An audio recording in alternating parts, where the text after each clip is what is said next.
All right, so 8:30, Doug? There you go. Teresa? Yes, good. All right. All right. Call the meeting to order. Time is 8:30.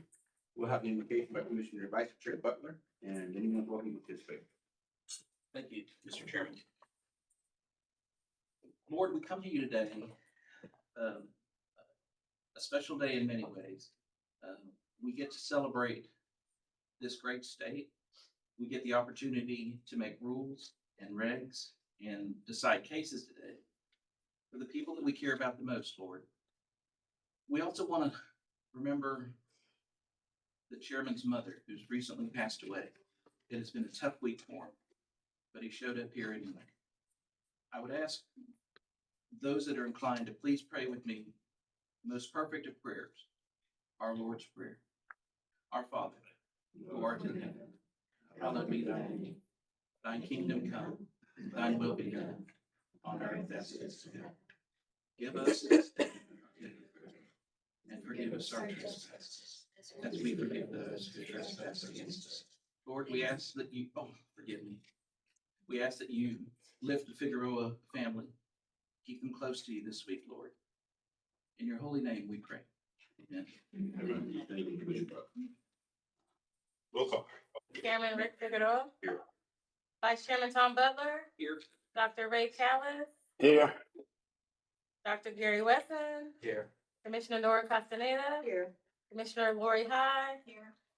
Commissioner Sajid Rakshram. Present. We have a quorum. All right. Any public comment? No public comments. Mr. Butler, thank you. I appreciate it. I gotta tell you guys that I'm gonna take a little public comment myself here. At my mom's funeral, at 97 years old, was a great amazing woman, 8 of us. I'm the youngest, always said it took 8 times to get it right. But I made the comment, I was in there at the hospital with her, and my mother's a hard woman for many reasons. She got 9 for that great kid, a hard woman. And she was talking to me about politics. She's very suspicious of politics, go figure, right? And she goes, why are you doing this? You know, it's a very crazy business. She was concerned about it. And I said, Mom, I'm trying to do good. She goes, well, I don't understand what you're doing. So I showed her a picture of the pump sticker. I said, Mom, your son, government housing, singles, my name's on that pump sticker. She looked at it for a second and she looked at me and she goes, should say Jesus. That is a summation of my mother. Is she insinuating you're Jesus? No. Anyway, but I appreciate the commentary, I appreciate the opportunity. There is no public comment, so we're gonna go to, I guess, executive session, right? All right, we'll now go into executive session to consult with our attorney under section 551.071, section 551.074. Code time is 8:33. Executive session, we'll take a break and come back. And Doug, how long do we need? 30 to 45 minutes. Let's say 9:10. That's not good. 9:10, and pick up any action item on the executive session, items that begin to contest the cases. Right. We're going to the, Nope, you're gonna stay here. we're gonna move all these people? We have Dr. Callis.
Great.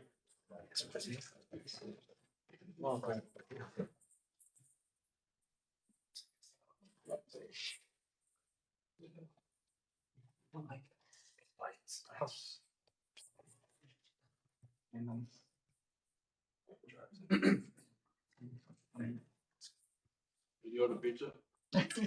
Order pizza. Doug, you ready? Yes, sir. Yes. Courtney, you ready? All right. May we proceed with I'm sorry. Even to order pizza for all of us. Going back to order out of executive session, it's 9:37. Thank you, Pretty.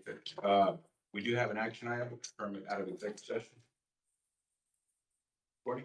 We do, Chairman and Commissioners, thank you very much. I would like to recommend a salary increase for Executive Director Sharkey of the Veterinary Board. This year, the legislature increased the amount of her salary to a high that is 5.86% higher than what she's making currently. So I would ask that you consider a motion to increase her salary by that amount. Mr. Chair, I'd like to make a motion. We increase the Director of the Veterinary Board's salary 5.7%. 5.86%. 5.86 to meet with the legislative statutory cap. I'll Is there a second that. All right. All those, any further discussion? Chair, this is Doug Jennings, General Counsel. Vice Chair Bower, would you consider amending that motion to make that change effective on November 1st? Yes, sir, I would. Yes, November 1st. Dr. Callis, you give it a second? Second. Okay. Any further discussion? All those in favor say aye. Opposed? Motion carried. Thank you, Doug. Since we're all here, thanks. Great to see everybody. Any absentees and minutes? I'll take a motion on the minutes. So move. There's a second. All in favor say aye. Opposed? Motion carried. Commissioner, I'm gonna move item Q up, which is the audit report, Randy.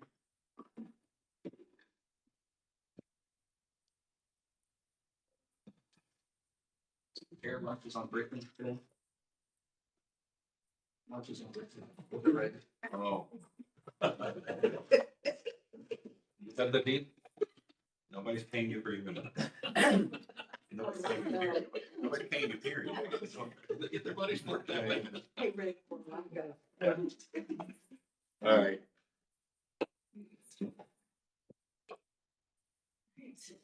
Good morning, Commissioner Chair. Brittany Myers, Chief Financial Officer. With us today, we have Mr. Tio Ray from the Lottery and Bingo Operations. We also have with us today Miss Liz Myers from McConnell Jones Internal Auditing Firm, and also Dan Graves from Weaver and Spidwell Internal Auditing Firm. You will notice on the agenda that this piece is broken out into 6 different items. We will group them together. The first 2 items will address legacy TDLR. Mr. Graves will give that report. Once we're done with that report, we'll make a motion and a vote. The next one we'll go into will be Mr. Graves addressing the items relating to the veterinary medical examiner's internal audit. We'll also take a vote. And then lastly, we'll go into the items for Ms. Myers from McConnell Jones relating to the lottery and bingo, and also take a vote, and we can ask any questions as we go on. So I'm going to turn it over to Mr. Graves. Good morning. Good morning. Thank you for having me here this morning. As Bernie said, I've got our reports from our fiscal year 2025 to present to you, including our annual report. So we completed our internal audit plan for fiscal year 2025. There are 3 separate reports for TDLR that were in your packet. The first one of those is our report over disaster recovery and business continuity. As a quick refresher, we issued 3 report ratings of strong, satisfactory, and unsatisfactory. Because of the content of that report, I won't go into any major detail for IT security reasons. But I will say that report did receive a strong rating overall. And we do have follow-up procedures planned on the fiscal year 2026 internal audit plan to validate remediation for any items that we found that are included in the report.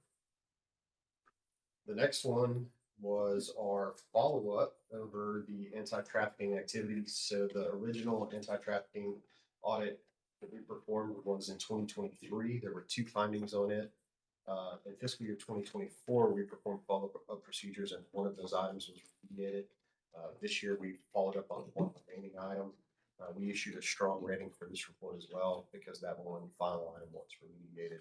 It was centered around pre-inspection research and documentation, and we have validated that's now complete, and the way it's documented and housed is sufficient for the purposes of remediating that file. Third report we have was in fiscal year 2024, we performed, the other audit we had this year was not a follow-up. It was an audit over IT services. Again, because of the nature of IT findings and IT related findings, I won't discuss any of the details of that report in open session, but we did have findings and we do have follow-ups planned for those as well. Those were follow-up procedures from our fiscal year 2024 audit. But there are still some were remediated, some are partially remediated, and some are open. And we'll follow up on the remaining partial and open findings. So those were the 3 major audit reports we had for you. The 2 other activities we have and that are included in your packet are the fiscal year proposed 2026 plan. So we did perform a risk assessment update with management and prepared a internal audit plan for fiscal year 2026 based on that risk assessment. The 2 major audits we have proposed there are an open records and data privacy audit, and then an interdivisional positional alignment audit. The scopes of that were in your packet, along with the follow-ups over IT general controls and the disaster recovery and business continuity. So that is our proposed plan for fiscal year 2026. Pause there if there's any questions about the plan or those reports. This is the first vote, right? We're gonna be doing on that. I have one more item, just for any questions quickly. Go ahead and finish your last. Okay. The final report I have is our annual fiscal year 2025 report. It's the statutory requirement by the Texas Internal Audit Act.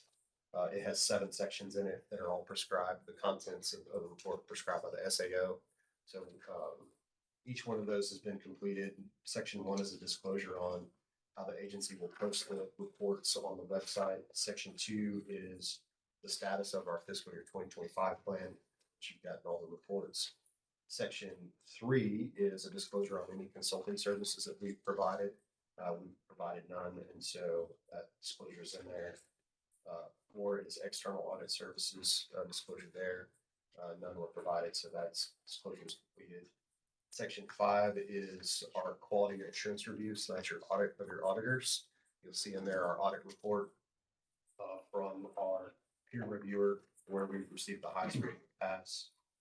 Section 6 is the proposed internal audit plan, so that's what I just covered. And then section 7 is a disclosure on how the agency handles fraud, waste, and abuse reports. So that is in your packet as well. As soon as that is approved by the commission, we'll file that on your behalf with the state auditor's office, the LPB, and the governor's office. And it's due November 1st, and so I'll be providing that to them this week after you approve it. That is it for the first item, the first combination for the reports for TDLR. Commissioner, for your question, I want to get Commissioner Butler, Vice Chair, sharing the audit committee response. Sure. Just on those issues, you know, Sure, no problem. We did have audit committee work group meeting in which several items were discussed. I'd like to thank Beaver and Associate for their work on it. We did discuss the possibility of how do I say this? Weaver also has some work that y'all do with the Lottery Commission, correct? Would you address some of that so we can? Sure. So that will all be out in the open. Yeah, so as the agencies were 2 separate entities, we did previously have the contract to perform the audit of the financial statements for the Texas Lottery Commission. Through that, that's been resolved. I think that's an update after our audit committee meeting. We've evaluated the professional requirements for independence there, and we've determined that based on the role of its internal auditor and how the agencies are combined with the oversight responsibilities, we have excused ourselves from that because we're no longer meeting the professional requirements for independence. So it's no longer for discussion. We notified Randy and the team, and so we have just, I said, backed out from that part of the engagement. So we're only your internal auditors, and that's not a conflict. I appreciate that. What steps are we taking to fill that role? Absolutely. So, excuse me, we have engaged with the state auditor's office, Okay. and the state auditor's office will be performing the functions of the financial audit. Okay. When will that begin? Any idea? It's actually already started. Okay. They have begun doing interviews with staff, and we have already submitted over about 20 document requests that they have. So that work is already started. And will they be participating in any other audit work, or is it just limited to Weaver's previous role? Right now, this one is specifically the engagement for the audited AFR at this time. That gives me great confidence in staff. And I appreciate Weaver's work on behalf of the agency all these years. And I'm sorry that had to happen, but for full transparency and for the sake of the public, I think those things kind of sometimes need to happen. So I think that's all I have, Mr. Chair. Any other questions, Commissioners? Yes, sir. Mr. Graves, couple of questions. Number one, I think, you mentioned that some of them are not remediated on the audit. Is there a plan from the staff when we're going to do? I think one of them was an issue right there, that lack of some resources or something. Is that something holding up on that remediation? Can you provide a I think those are on the IT related stuff. related ones? Yes. Some of them, I think, I remember one of them, I thought was critical, but I'm assuming that the staff is going to remediate pretty quickly or something. Is there action plan? Yes, Brandy Myers, Chief Financial Officer. Commissioner, that is being addressed in our security office as we speak, and there are already plans in place to have those things remediated because of the challenges with staff, that those are addressed. Okay, thank you. Yes, and I believe in the report, there are management's responses to that, which indicate that many of those are planned to be completed by the end of the calendar year. Okay. Those remediation efforts. Okay, fair enough. The other question is, I think I was looking at your risk assessment. I'm not an auditor, so I look at it P and I or IA. I don't know the cheat sheet, the definitions right there, so hopefully, because this goes in the public, I assume that's what you were saying, that this got to be put in the public, maybe down the line sometime, give a footnote of what P and I is. Yeah, the risk assessment doesn't have to be posted out on the That's okay, website. okay. That's probability and impact. So we're assessing the Thank you. probability of risk and impact. Yes.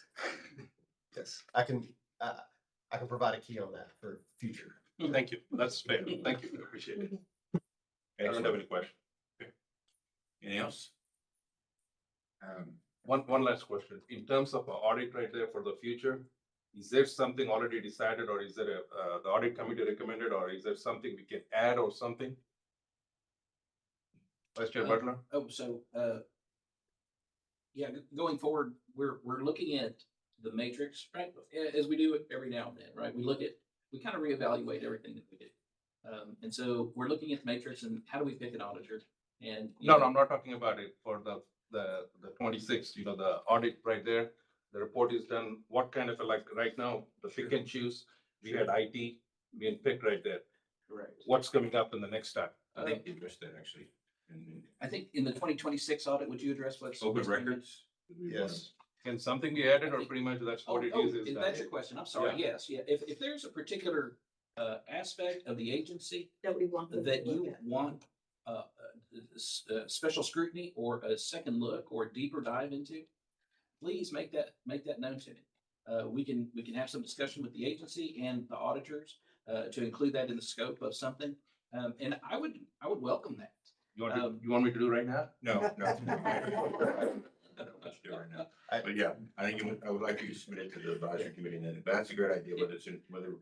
And I will tell you, Commissioner Droxrom, one of the things that we talked about with Courtney is a human resource audit. That may or may not happen in the future. And so, but it's something that we've discussed in the last couple of months. And so, these things pop up every now and then. So yeah, please make me aware. Be happy to do it.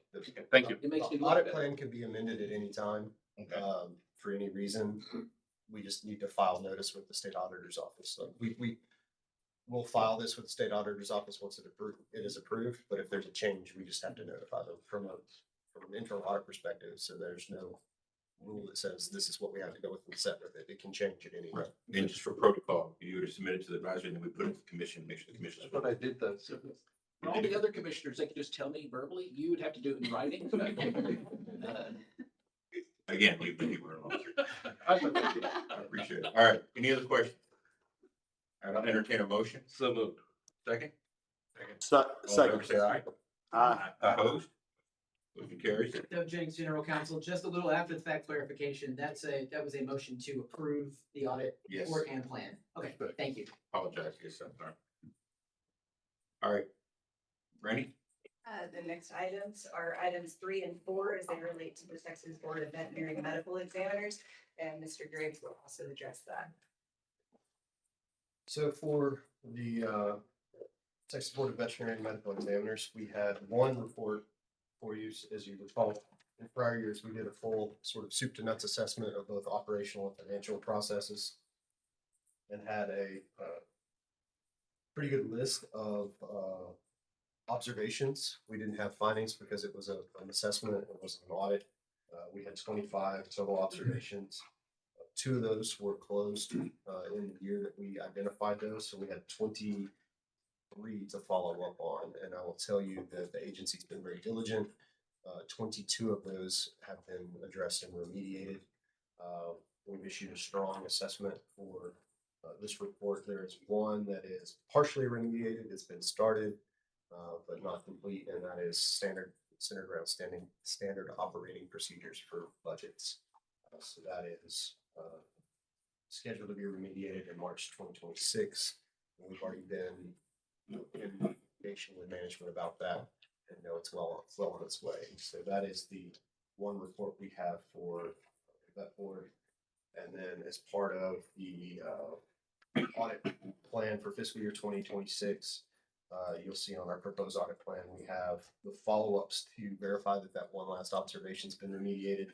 And then an internal audit over compliance with the Texas Administrative Procedure Act relating to how statutes are modified and developed in the agency. So that would be a full internal audit for them. And that is what's proposed on the plan for fiscal year 2026. There is no annual report for them because they're not subject to the Texas Internal Audit Act. Right. Any issues? No, sir, not at all.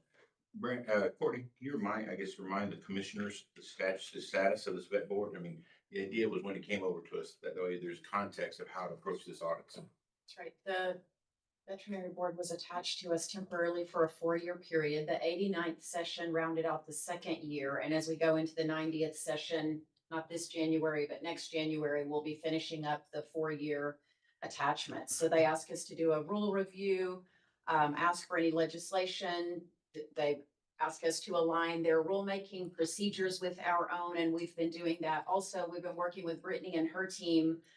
Charlotte Melder actually has led this initiative for the agency, tracking all of the audit findings and the sunset recommendations and ensuring that the vet board remediated those things internally. And by and large, those have been remediated. We have a couple of things, but this audit was one other requirement that we needed to take a deep dive and then help them with any remediation efforts. I'm gonna probably set something up in the near future, with one of us or a few of us to decide exactly where we wanna go with this.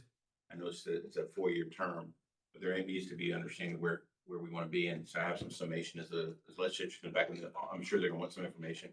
So just FYI, as you do the audits and more of a procedural policy type oversight. So We have some great project management tools that we have in place that we can share with you that show each of the items, whether it was an audit finding or a sunset recommendation, and where we are in resolving those. We'd be happy to share those. Okay, any further discussion? I'll entertain a motion and make sure it's clear for Doug, please. So move to accept the audit plan and the audit report I'm sorry. Yes, audit plan and audit report for the wet board. Second. Yes. 2026 article, okay. Is there a second? Second. All those in favor say aye. Aye. Opposed? Motion carries. All right, ready? Thank you, Chairman. Items 5 and 6. Ms. Liz Myers from Connell and Jones is here, and she will give the updates on those items. Good morning. Good morning. For the record, I'm Liz Myers. I'm partner with McConnell Jones. We're your internal auditor for the TLC and the charitable bingo. With me, I have Terry Incremona. She is my internal audit manager, and Wayne Green, who is our senior IT internal auditor. In case you have any additional questions that I could not answer, they're here to back me up. So I did want to make a few clarifications since this is my first time to report with you guys. My report's a little bit more detailed than Weaver's. So if at any point I'm giving you too much, please feel free to stop me. And then also, the way we rate audits are a bit different as well. We use a generally effective, then some improvement needed, major improvement needed, and unsatisfactory. The highest would be the generally effective with best practice processes. Okay? So, and again, anywhere along the way, if you need additional definitions, I'm more than happy to present. So in your materials, you have the copies of all the internal audit reports we issued for lottery and the charitable bingo division during the fiscal year 2025. Several of these reports have already been discussed with the Texas Lottery commissioners prior to the transition to TDLR. Okay, and you also will have copies of the FY 2026 annual internal audit plan and the FY 2025 internal audit report. So I'll start with the reports that were previously discussed with the Texas Lottery Commission prior to transition. Okay, the first one is the advertising operations. So the purpose of this audit was to determine if lottery's advertising operations were efficient and whether resources were used effectively to achieve their advertising objectives. And the audit focus here was advertising budget, contract management, branding and promotion activities, as well as partnerships. The lottery's advertising and promotions department creates and manages advertising campaigns to promote lottery games, increase ticket sales, and generate revenue for the state of Texas. To achieve these objectives, lottery contracts with an advertising media services vendor to perform annual assessments, determine the most effective advertising opportunities, develop a media plan, and media buying. The lottery advertising staff monitor the advertising media services vendor's performance to ensure advertising activities occur as planned and the cost of those activities are an effective use of the advertising funds. The advertising budget has decreased since the 2016-2017 biennium from 35.5 million to the current fiscal year of 10 million. So of that 10 million budget, 6.5 million is allocated to posting and maintaining billboards to promote Powerball and Mega Million jackpots. 2.3 million is allocated to print media, social network campaigns, and other digital campaigns. And then 1.2 million is budgeted for innovation costs and advertising media services agency fees. So our conclusion on this, lottery's internal controls over advertising operations are generally effective in ensuring their resources are used effectively and efficiently to meet the organization's advertising objectives. We noted no findings and therefore had no recommendations. We did notice had 2 opportunities for improvement. So when we talk about opportunities for improvement, for us, that means that their controls are effective at managing the risks that we looked at. These are opportunities for efficiency, best practices. Okay, so we do not consider them a finding. So the 2 operations for efficiencies we had were develop and document detailed internal processes to determine the advertising budget allocation processes and the roles, responsibilities for developing and approving the budget. And then document the actual date the experiential partner deliverables are provided to better monitor the state of experiential contract activities. So the overall status of the deliverables, we noted that PLC maintains the advertising operation experiential creative calendar, which contains a schedule of planned deliverables, which could be updated to include tracking of the receipt of those deliverables. So an opportunity for improvement, efficiencies. The next audit was the claims on price management. So the purpose of this audit was to assess management's controls in place for ensuring price payments are made for valid claims and processed in an accurate and timely manner. Lottery staff are responsible for managing the claims and price distribution process for lottery winners in Texas. Lottery prizes can be claimed in person, by mail, or through mobile application. The lottery validations team is responsible for ticket validations, the prioritization of claims, and the successful process of payments. The audit focus was claims center and mail operations, debt set-off collections and payment processing, and mobile claims back office processes. So the conclusion was that the internal controls over claims and process management are generally effective in ensuring prizes are paid only on valid claims and they're processed in an accurate and efficient manner. We noted no findings and there were no recommendations. We had 5 opportunities for improvement. Again, these controls are effective. This is just efficiencies or best practices. And 2 of those are related to updating their written policies, and the other 3 are as follows. Lottery should consider collaborating with the International Game Technology, which is IGT, to implement enhanced reporting functionality within the Lottery Operator Gaming System, or LOGS. This enhancement should enable the comprehensive reporting on all claims, all types of claims throughout their entire life cycle, thereby improving transparency and efficiency in claims processing. The lottery should consider working with IT and the lottery operator to attach debt notification letters to the claim report, the claim record and logs. And this attachment should be accompanied by a timestamp indicating when the letter was sent and ensuring accurate tracking and documentation. And the third is lottery should consider working with IT and the lottery operator to differentiate employer ID numbers from social security numbers, just to reduce the frequency of false positives, thereby improving the accuracy of the claims processing. How much detail? I'm sorry. Okay, okay. So the third one is the charitable bingo operations licensing. This one was an advisory engagement. So in advisory, we don't do the testing that we would do in a traditional audit. Instead, what we're focusing on is the design of the processes that are going on, and we look for any potential gaps in controls at that point. So we reviewed the licensing processes to identify potential gaps in controls and processes that may impact the functions, compliance with applicable Bingo Enabling Act and administrative rules. So our focus here was staffing structure, compliance with regulatory requirements, new licenses, renewals, fees, training, documentation retention, and automation and the bingo operating service system, which they call BOSS.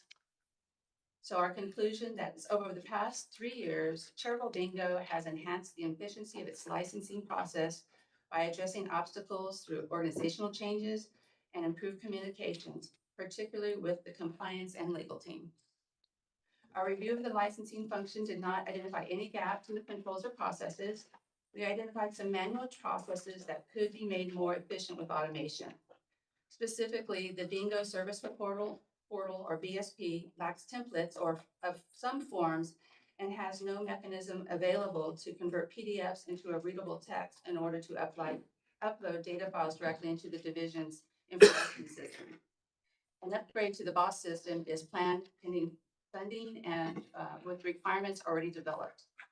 Additionally, we did not notice any segregation of duty gaps during this, and we identified 2 opportunities for improvement. Okay, so the opportunities for improvement was to update the Charitable Bingo's operational procedures to remove duplicate process descriptions and include other department processes by reference, and to complete the processing request for administrative hold procedure document. The document is incomplete at the time of the review, but it's been updated since. Okay, next, number 4. On this one, it was the lottery operator contract RFP process, RFP standing for request for proposal. So this was not an audit. This was a comprehensive review versus an audit. And this was based on the 2025 lottery operator contract RFP. So that's what we focused on, that particular RFP. So on this one, we also compared this operator solicitation that was processed in 2010, the last time we looked at this, last time they did this RFP for that solicitation process, and noted if there were any deviations had occurred and the business reason for any deviations. Can I interrupt 1 second? How, if the last one occurred in 2010, right, and you're doing it now, are these 15-year contracts? How long does this contract have? You know, I know you're interim and you're new there yourself, but The 2010 contract, yes, it was at the time was a contract with several several renewals that were approved by the commission. So in 2025, all the renewals had been used, it had expired, so the contract technically expired, would expire this coming August 2026. So we were going up for renewal within fiscal years 24 and 25. okay. Do we have, again, you know, you're new at it, we're new at it. In the experience that you've had, y'all have developed some criteria matrix to put out for an RFP. Would we be able to look at that?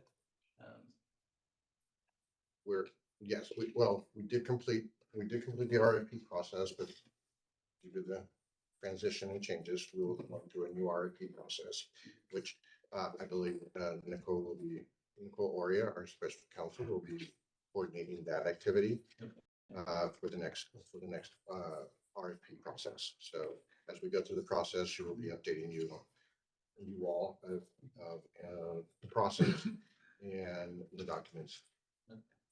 Has that gone out, do we know? Or- We're just Courtney Arbor, executive director. No, it has not gone out yet.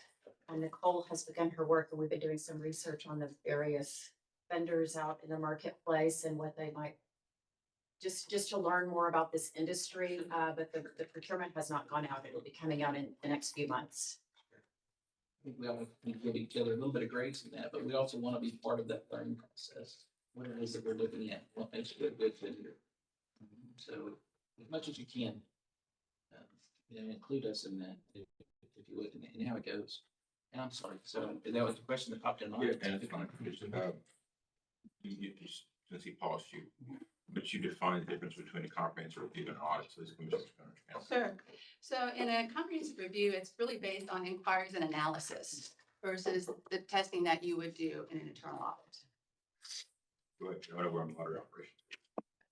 So in this solicitation process, we evaluated the RFP development, posting, question and answer process, amendments, proposal response, evaluation team processes, the vendor selection process, and the award process. So the lottery issued this RFP to solicit proposals for the interested vendors to provide lottery operations services and equipment, including but not limited to a lottery gaming system and sales, marketing, warehouse, distribution, and related services to implement and operate the Texas Lottery games as authorized by law. Lottery made several updates to its vendor selection process to comply with the state contracting regulations and to enhance efficiency since the 2010 lottery solicitation. These changes include the introduction of new evaluation criteria, the adoption of advanced scoring methodologies, and the implementation of digital tools for better documentation and analysis. We reviewed these changes and determined that TLC had documented valid business reasons for the respective changes made. Lottery's commitment to adhering to this vendor selection process is evident through its documented policies and procedures, thorough proposal evaluations, and transparent procedures. By continuously updating and refining these processes, TLC ensured that its vendor selections for this procurement remain fair, objective, and aligned with strategic goals. The documents presented during the observation, along with those posted on the TLC procurement website, demonstrate the procurement process for the 2025 lottery operator contract are in full compliance with TLC policies and procedures. Thank you so much. The chairman has shown me the process In our packet. in our packet. My computer's not working, so forgive me for that. No worries. Okay. You ready for me to continue? Yes, please. Okay, so the remaining reports have not been previously reported to the TLC commissioners. So the next one is the Information Software Systems Development Lifecycle Advisory. We performed the advisory review to assess the adequacy of the lottery's software system development lifecycle policies, procedures, and practice in place to ensure consistency and operating effectiveness of the SDLC processes. The TLC software development projects are categorized in two broad types. The first being internal changes, which originate through internal requests and are managed by the lottery's application development and maintenance manager. And external changes that originate through internal requests or vendor and are managed by the project manager. Internal and external software development projects are overseen by the Information Technology Division, who report directly to the Executive Division. The advisory focus was on the oversight of the SDLC practices, the software development processes, software update deployment processes, software deployment project management controls. So our conclusions here with this is the internal controls over the software development lifecycle processes, both internal and external, are vendor managed, are generally effective. They identified opportunities for improvement that impact governance, operations, communications, and compliance and monitoring. Due to the nature of this engagement and the information contained in the full report, I'm unable to provide any additional information as it is deemed to present potential risk to IT security for the organization. And this report has been provided in a confidential report. If you would like additional information, we would have to do it in an executive session. And this is following Government Code Sanction 552.139. Information is accepted from the requirements of the availability of public information if it is information that relates to computer network security, the restricted information under section 259.055, or to the design, operation, or defense of a computer network. The next is the Texas Lottery budget function. We performed an audit to assess the management controls in place that ensure effective budget planning, development, monitoring, and reporting and amendments to the budget. As part of this engagement, we also performed a review of the operational transition plan developed by the Office of the Controller to support the transfer of the TLC functions to the Texas Department of Licensing and Regulation, effective September 1, 2025. This engagement focused on evaluating TLC's readiness across budget, infrastructure, and compliance areas to ensure continuity and minimization of disruption. Lottery's financial operations, formerly operating under the TLC Office of the Controller, is responsible for developing, managing, and monitoring the agency's financial resources in alignment with strategic goals and state fiscal regulations. This function plays a vital role in supporting Lottery's operations by allocating resources efficiently, forecasting expenditures, and promoting data-driven, transparent budgetary decisions. The financial operations teams work collaboratively across divisions to produce essential financial deliverables, including the legislative appropriation request, or LAR, the operating budget, and the annual fiscal report, or AFR. These documents are necessary for communicating TLC's financial needs and performance to oversight entities such as the LBB, or the Legislative Budget Board, the Governor's Office of Budget Policy, and the State Auditor's Office. Our focus was on budget planning, development, monitoring and reporting, and internal customer survey. Our conclusion was that this area is generally effective in supporting the operational efficiencies and informed decision-making. A thoughtful approach to the transition was documented and executed. We noted no findings, and there are no recommendations related to findings. We noted 2 opportunities for improvement. Those include Lottery's financial operations should consider reviewing the budget function procedures to ensure they are current and aligned with existing operational practices. And also that they should consider including executive assistants and emails sent to division directors when communicating deadlines for budget items. This minor adjustment could help ensure timely follow-up and improved coordination within the divisions. Okay, next we have the Texas Lottery tax collections and annuity payments. So we did an audit of this area to assess management controls in place that ensure the accurate identification, collection, and submission of tax liabilities, as well as the effective oversight of annuity payment reserves. These functions support the lottery's commitment to financial integrity, regulatory compliance, and timely fulfillment of obligations to prize recipients and government entities. The Texas Lottery Program administers lottery games that generate substantial revenue for public education and other state programs. A portion of these revenues generated are distributed through annuity payments to lottery winners, I just all of them, sorry. Which are subject to federal and state obligations. The Texas Lottery must ensure accurate tax identification, collection, and submission prior to disbursement to remain compliant with applicable regulations and safeguard the integrity of the financial operations. In addition to tax compliance, Texas Lottery must maintain sufficient investment reserves to support long-term annuity payment obligations. These reserves are maintained in coordination with the Texas Treasury Safekeeping Trust Company and require ongoing validation of annuity estimates, investment terms, and reconciliation of fund balances to ensure financial sustainability and timely payments. So the focus here was the tax liability identification, collection, and submission, annuity payment reserves, tracking and payment disbursements, the transition planning and readiness for the TLC transfer of these functions to DLR.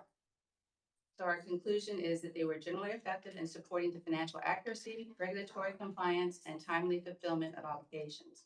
We noted no findings and there are no recommendations related to findings. We had one opportunity for improvement, which is the Texas Lottery should ensure that all procedures and desk aids are reviewed and updated in accordance with established review schedule. And then current documents should be revised to reflect the latest regulatory requirements and internal practices. Okay. Additionally, all procedural documents should have clear revision dates to ensure staff are referencing the most current version. Okay. Next one. I'm sorry, there was a lot of next one is the drawing studio.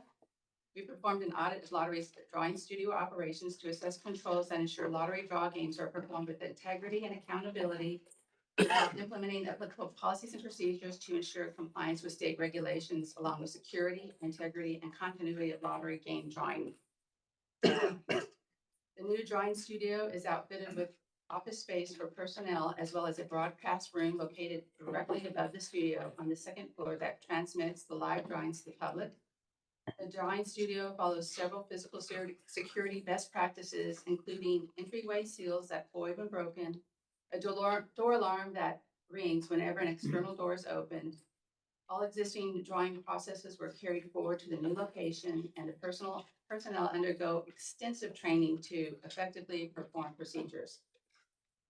Since the TLC's first game drawing, an independent drawing studio auditor has certified each drawing game performed. The focus here was the drawing studio operations regarding game drawings, business continuity and succession planning, as well as independent auditor oversight and reporting. For this area, we identified best practice processes for the studio and determined the controls were generally effective. The internal controls are effective in ensuring the lottery drawing games are conducted with integrity and accountability. These controls are supported by policies and procedures that promote compliance with state regulations and safeguard the security and continuity of drawing operations.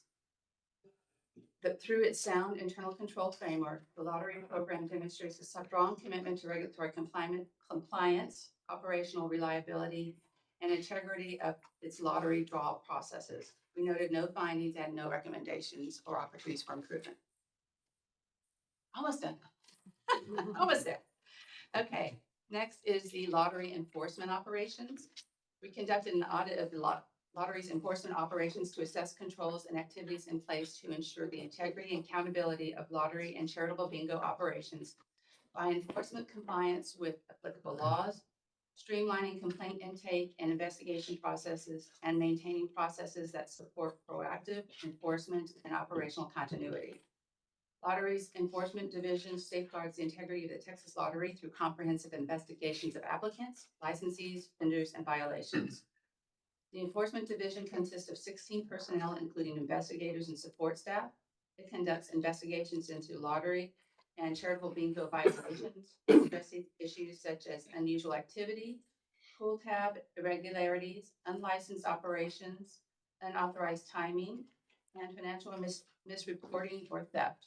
Methods include interviews, record reviews, transactional analysis, surveillance, and field visits, often in collaboration with external law enforcement. This audit focused on staff levels, compliance, complaint intake and assignment, complaint tracking and reporting systems. And we believe that the controls were effective to support investigative integrity, operational efficiency, and regulatory compliance.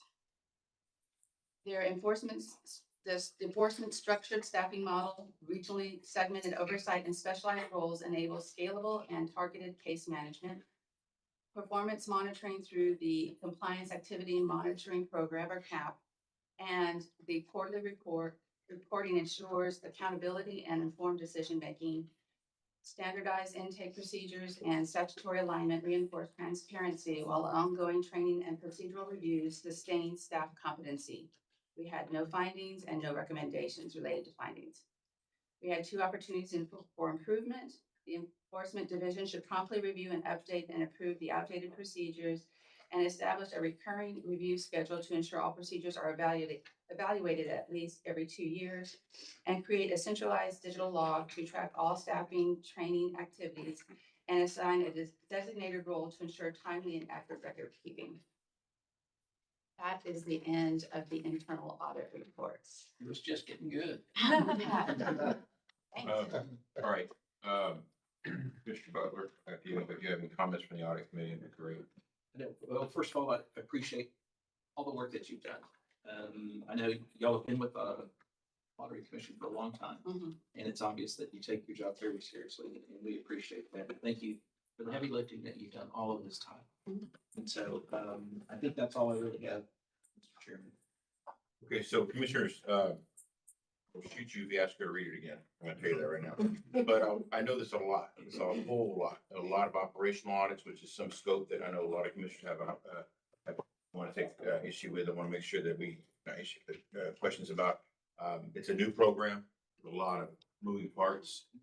So I think to Commissioner or Vice Chair Butler's commentary, it's going to be a saturation process that we're going to have to absorb over time. So with that, any questions, and we'll kind of go from there. Yes, go ahead, Dr. Trump. Go ahead. Ms. Myers, I got a couple of questions. You mentioned that most of them are no findings and some of them can be improvements. Mr. Oh, man, I forgot your name, Ray. Mr. Ray, Yes, sir. what's the plan of implementing those shortcomings? Is there a plan to implement those shortcomings, whatever it is? Okay. You want to talk about the audit follow-up process? So we do perform follow-ups every year to validate that if things have been implemented or not. I will tell you that historically, Lottery has implemented all of the opportunities for improvement almost immediately, sometimes before we even finish the audit. And again, for the record, Secretary, Deputy Executive Director. Yes, several of these items that have been discussed have either already been addressed or are in progress, especially, the updating procedures. It just happened to be due during this time cycle, so that some of them have already been completed or in the process of completion. So yes, we are looking at addressing every one of them and providing an update as needed. All of our audit findings and recommendations agency-wide are maintained in a tracking tool. You hear us talk about those things a lot. The finding, who's in charge, Okay, thank the you. potential date of resolution, and so we'll both follow up with the audit firms and update those regularly internally. The other question, Ms. Myers, is this documents were given to us last week. And one of your documents is post dated October 28th. And it states that we have approved your audit plan? You've got a crystal ball to say that, when we haven't taken a vote as of right now. I think that was an error. Thank you. The same thing if you go for the next one, that it's, I think, in audit report, it says on behalf of the TLC commissioners. Y'all need to go and edit that too. Yes, yes, sir. Okay, thank you. Any other comment? I was just gonna ask if throughout the whole audit system, are we having in between checkups or, making sure everything's going smooth? Are we just gonna go from when we start till when we end, and then in between we figured out that there was mistakes then? So are we having midterm updates, or how are you gonna update us, that not per month, but how it's going? So historically, this is what I can tell you. Historically, we would update you on, at each commissioner board, anything that has been done for that period. We also meet monthly with the lead of, the former executive director, monthly to discuss if there are any issues, concerns, challenges, things that we should look at. We also monitor the ethics, phone calls that come in, the ethics board. So we do a lot of different things. We will also do the follow-ups on an annual basis. If it is something that is critical, we will follow it up a lot quicker. But I would say since I have been participating with lottery, we haven't had that situation. I do know that Tila's, or I'm assuming it's Tila that's keeping us up to date really about the massage parlors and everything. So it's nice to know as it's happening. So I was just curious if we. Sure. And Commissioner Castaneda, as a part of the audit tracking tool that we've implemented, and we're tracking all open findings and opportunities for improvement, we're going to be bringing that to the audit work group quarterly as well. So you will have the opportunity as well to see where each of these audit findings are at in their process of improvement. And to piggyback on executive directors and Brandy's comments, already we've had conversations between our two finance areas to merge that information together, so it would be comprehensive and monitored on a continuous basis, so that we can provide that update to you on a timely fashion. Then here, just curious, how often do you and Courtney get together, or who do you get together with, update, and how comfortable are you with all of that coming together? As I mentioned, we're in the starting process of building that database, or that Brandy was talking about, and bringing all that information together. During the transition process, Courtney and I had a lot of conversations discussing any of the topics, whether it's audit related or any of the transitions. So it's from the start, very good partnership between the two. We have still to talk about 2026. I think you want that to go combined, right? Yes, sir. Okay. So any more questions about 25? Mr. Chair, just always, I feel kind of need to ask, Ms. Myers, were there ever any scope limitations? You were given everything you needed? Absolutely. You've never had any impediments of any kind? None. Mr. Weaver, same question. Yeah. Dan, that's a very associate. I give Mr. Weaver a lot. I'm sorry. I get Tom sound like a lot here. And you are just dying to be a comedian. And I want to add that I want to talk about 2026, but Courtney, I would love, there is a lot. So I would love a dashboard report on this for the commission, so that we can monitor and digest a lot of what's happening here. I think that would help us a lot in regards to formulating some sort of, process in our own minds of how this works. I mean, we're in a deep end of a pool here, which we're gonna swim well. But I think that would help out a lot in putting your process and adding that to the scope, because I think there's a lot of KPIs that really need to be, monitored on a real-time basis, as Mr. Castaneda said. So I'd like to add that. scoping out to our manager responsibility. I'll second that. Well, I have, that's not a vote, but thank you. Any other questions? All right, 2026. Okay, so before the 2026, we did also have in your packet the internal audit report, which Mr. Weaver here Weaver.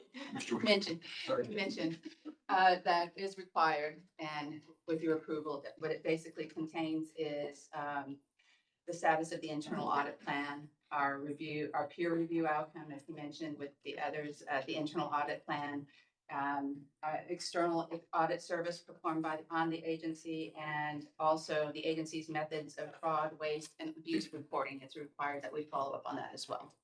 Okay, so then for the FY 20, This is also included bingo as well. correct. I just want to make sure that we don't want to miss our friends in bingo. Oh, no, they're part of this. Okay, so then for the proposed FY 26 internal audit plan, so based on the risk that we saw, we recommend the following items.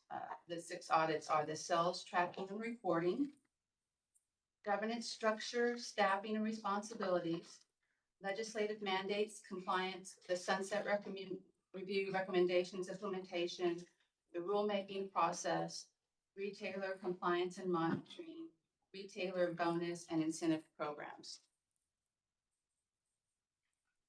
And the estimated, we estimate this will require 1,900 hours and will not exceed the contract value of 300,000. And I am seeking your approval for both the proposed audit plan. And if there's any questions you may have, I'm happy to answer those as well. As you previously asked, can we monitor or change any of these audits? Absolutely, not a problem. Any questions, commissioners? Do you get your budget from last year's budget? And It's from our contracts. Okay. Any other questions? All right, I'll take a motion. Make a motion that we adopt the internal audit plan for Department's lottery and chairman of the department for fiscal 2026. 25, 26, right? Report. You want 2 motions, is that right? The report for 25. Right. Plan for 26. There's a second. Second. All those in favor say aye. Aye. Opposed? All right, motion carries. Okay, there you go. We're gonna take a 5-minute break. I need a 5-minute break for the conversation. So let's come back here at 10:40, you know what?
anyone here appearing in person for a case, call you up on your case now. We'll hear from the prosecutor first, and we'll hear from the respondent. You'll have the opportunity to speak. Make sure you speak clearly, say your name and who you represent. Each side will have 5 minutes to speak, 3 minutes for rebuttal if needed. Please understand the commission can only consider information that is in the record. And when the case was heard at SOA, you must limit your comments to those matters that were present at the SOA hearing. We're gonna go to item or number 1 on subset G, which is rights. And over. I'm sorry, Chairman Doug Jennings, General Counsel. Before we begin, I just wanted to see if Dr. Callis was available. Yeah, I was gonna get. Dr. Callis, you. All right, can you text him, just let him know, turn his camera on? Oh, there he is. it is. We're good. I'm here, sorry. Okay, all right, great, thank you, Doc. We're gonna call up, let's see here. This is, Chad Rice and Crystal Haywood. Haywood? Yes, you Go ahead, Elizabeth.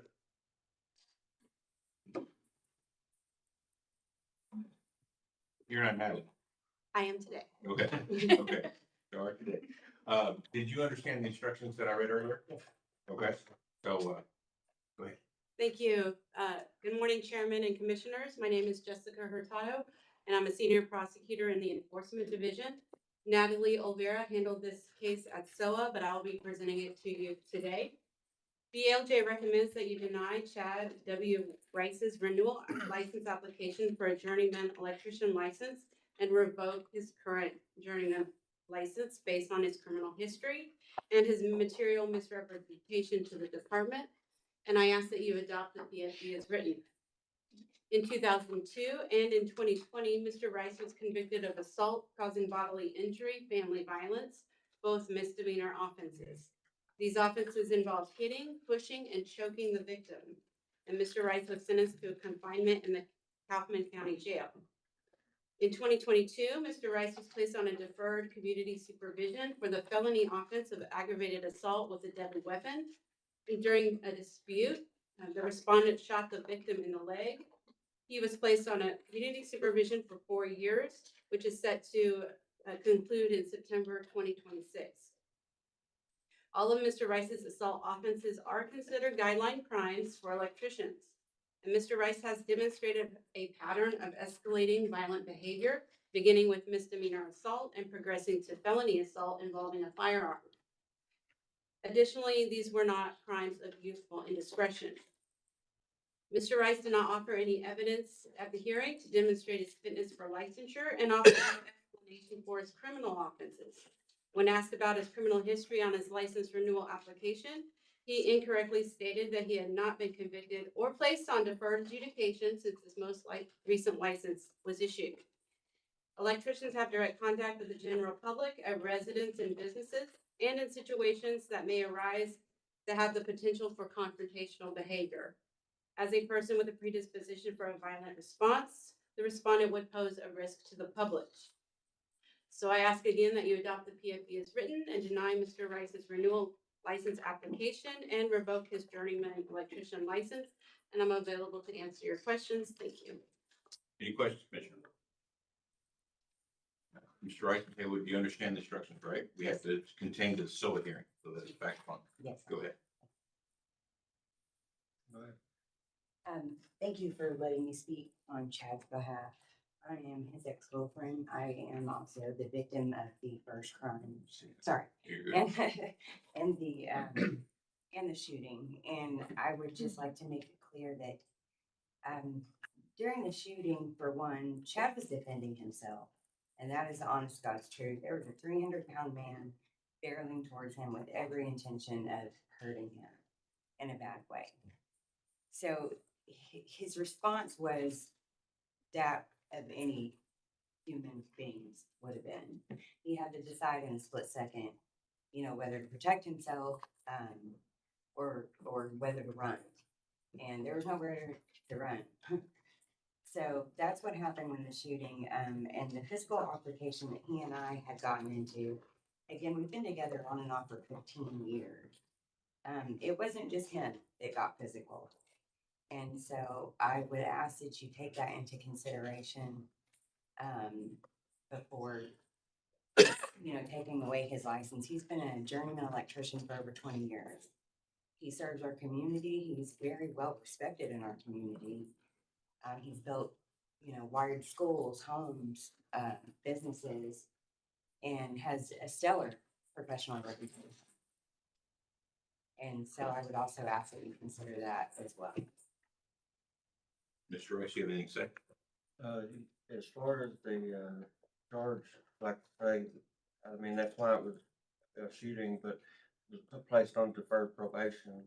I mean, because I was defending myself. I mean, if it would have been me going out and just shooting somebody, naturally, I mean, they would have put me away, in jail for that.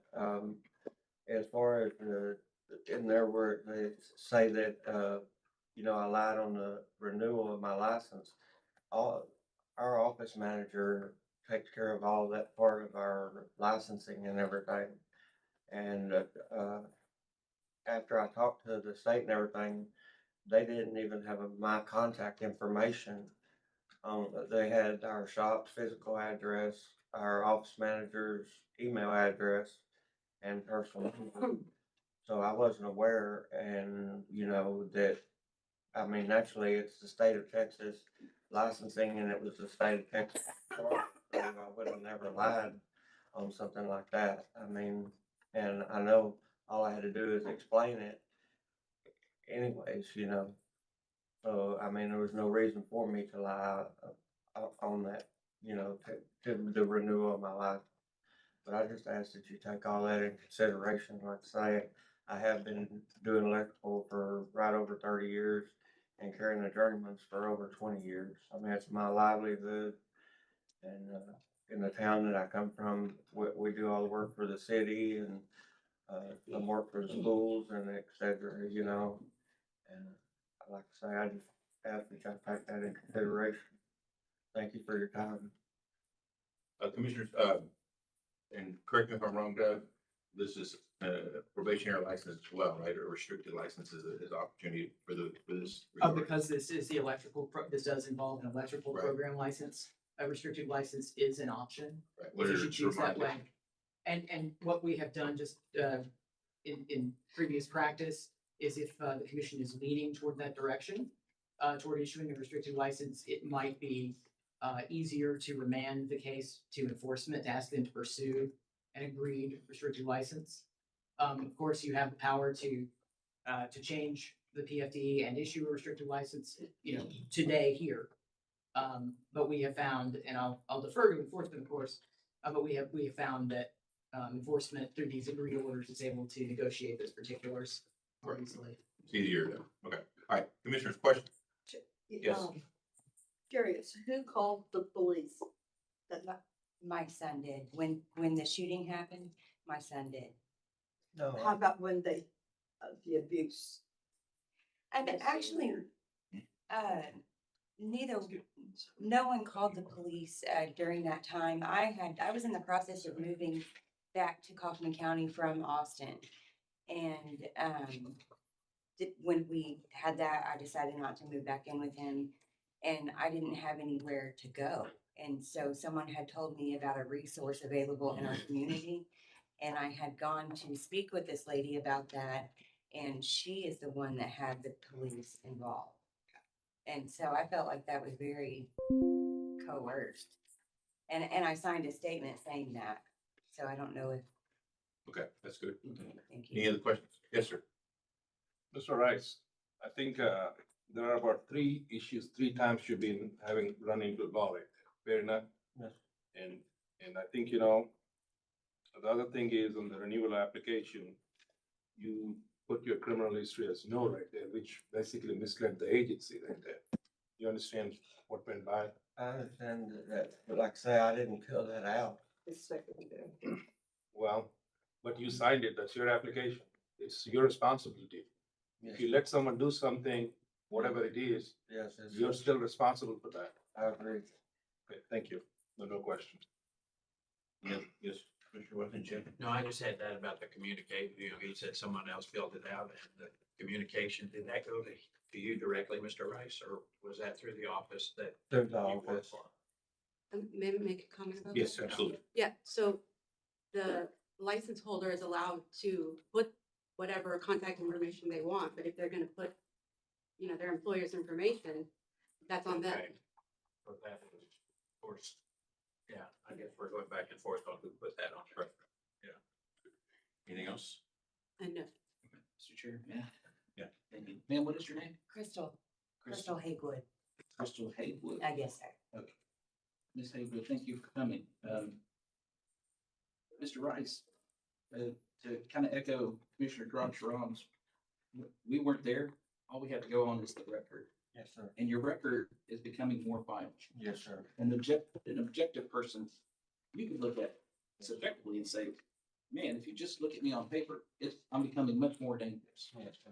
as time goes on. So whatever this commission decides to do today, you need to take a step back and look at your own life Yes, sir. and say, how have I gotten here? And what's the next step? So you have a fork in the road today. Whether we pull your license or not, you have to decide what you're gonna make for the rest of your life. I don't know what's gotten you to this. We all have our own lives and upbringing. But you can slay those demons, but you have to look at them. You have to acknowledge that they're there. Yes, sir. Okay? Yes, sir. And so, this is something that men struggle with a lot, Yes, sir. the rage Yes. and anger. And so, I've come across it many men in my life. And many of them are like you. On the surface, you're very kind and docile, Yeah. but inside, there's a line. Yeah, it's very humbling. And every now and then he gets out. Yeah. Okay, and he does things that embarrass him. Yeah. So I'm gonna recommend a book to you. Okay, it's called Anger Buster. Generally, I recommend it first 3 chapters to men. But in your case, you need to read the whole book. Okay. It's called Anger Busters. And it's about the abuse that men visit upon women as well. That's the rest of it. You need it all. Yeah. Okay? No matter what we decide here today, you have a chance to be a better man. Yes, sir. Okay? Yes, sir. A better man. And I want that. No, thank you for that. Because the road you're on, it's not a good road. I promise I agree. you. Okay? Yes, sir. So I'm glad you acknowledged that. Yes, sir. So let this be a change this date in your life for the better. Okay? What is the name of the book? Anger Busters. You got it. Are y'all still together? We are not. Good friends, but not couple. So you're lucky to have somebody like this who will come and stand for you. Yeah. I don't know what she's been She through. demanded. I don't know what she's been through, but she will be in my prayers tonight as well. Thank Yeah. you. Any other questions, commissioners? All right, I'll entertain a motion. I move to accept the CFD. Is there a second? I'll second. All right. All those in favor say aye. Aye. Aye. All those opposed say nay. Nay. Nay. Doug Jennings, General Counsel, I believe we need a roll call vote. I agree. All right, go ahead, Franny. Okay, Chairman Figueroa, Nay. Vice Chairman Tom Butler, Butler. Aye. Dr. Ray Kelly, Nay. Commissioner Nora Castaneda, Nay. Dr. Gary Wesson, No. Commissioner Lori Hyde, Aye. Commissioner Sudie Dropsong. Aye. Motion fails 4-3. Yes. Okay, motion fails 4-3. All right, entertain another motion. Doug, what I would like to do is, because I have a hard time taking a man's livelihood away, but I also understand how dangerous this person can be. Is there, if he's going through rehabilitation, like what Commissioner Butler said, I would like to restrict him somehow to make sure that until 2026, or do something provisionary. I think taking a skilled trade job away from someone to where they have no incentive to stay on the good path is sometimes more detrimental than holding someone accountable. So if there's some way I can get there, that's what I'd like to do. Yes, Dr. Callis, Doug Jennings, General Counsel. If the desire is to pursue a restricted license that would allow Mr. Rice to ply his trade, you know, but to have some conditions on it. I think it's kind of a complex motion, but let me walk you through it. So I think that the motion would be to remand this case to enforcement with directions to pursue an agreed restricted license. That part of that delegation, that remand back to enforcement, is to make sure that the agreement contains some mechanism for reporting or rehabilitation. And generally what we'll do in this instance is, you know, we've got one on the agenda today. If an agreed restricted license, you know, is reached, then we can simply come back to you at the next meeting and say, there's been an agreed order, please dismiss this PFD. But if there is no agreement reached, we'll bring it back to you in December and hear the PFD again, so you can make a decision. I have taken some classes. You need to stand still. Let me summarize this. I mean, let me see if I can get this right for you, Dr. Callis. What I'm saying is we'll remand this back to enforcement. You're making a motion to remand it back to enforcement with some report of rehab instilled into that enforcement, and then enforcement agreed upon. Correct. And I want no tolerance. If he steps outside the line of what we're trying to get done, I would personally revoke his license. I don't think you do that, but yeah, I got you. You know, I know I can't do it personally, The but I direction want to be very clear that I'm siding Yes, with sir. him because I do believe rehabilitation and him to maintain a job, but there still needs to be some type of improvement, not only in his own internal well-being, but to make sure that he's held accountable based on the PFD that Doug and you are trying to get me to go through. That I support that. I'm gonna cut out the last part, but I like what you're saying. It's understood, it's in the record, but we're gonna remand it back to enforcement with a progress report, some more report rehab, right? Yes, sir. And you'll come back to us with either agreed order. Yes, well, that's a choice for you to make, and once you make this choice, I'll kind of walk you through it again. The question is, if an agreed order is reached, do you want enforcement to come back at the next meeting and explain to you what happened, or do you just want? Stand by. Do you understand it's your motion, Dr. Callis? Do you want them to come back to us? Once the agreed order? I think it's always better to come back to the commission just so we can be held accountable. Okay, So you then the got motion will simply be to remand the matter to enforcement to pursue an agreed restricted license agreement with Mr. Rice. And that will contain some provisions regarding reporting, accountability, rehabilitation. That would be part of the negotiations that the sides have. If no agreed restricted license is reached, we will bring this matter back to you in December to hear the PFD again. If there is an agreement reached, the prosecutor will inform you about the terms of the agreement, and you may then dismiss the PFD. Okay. Is there a hang on, is there a second to that motion? I will second that motion. Okay, there's a second. Any further discussion?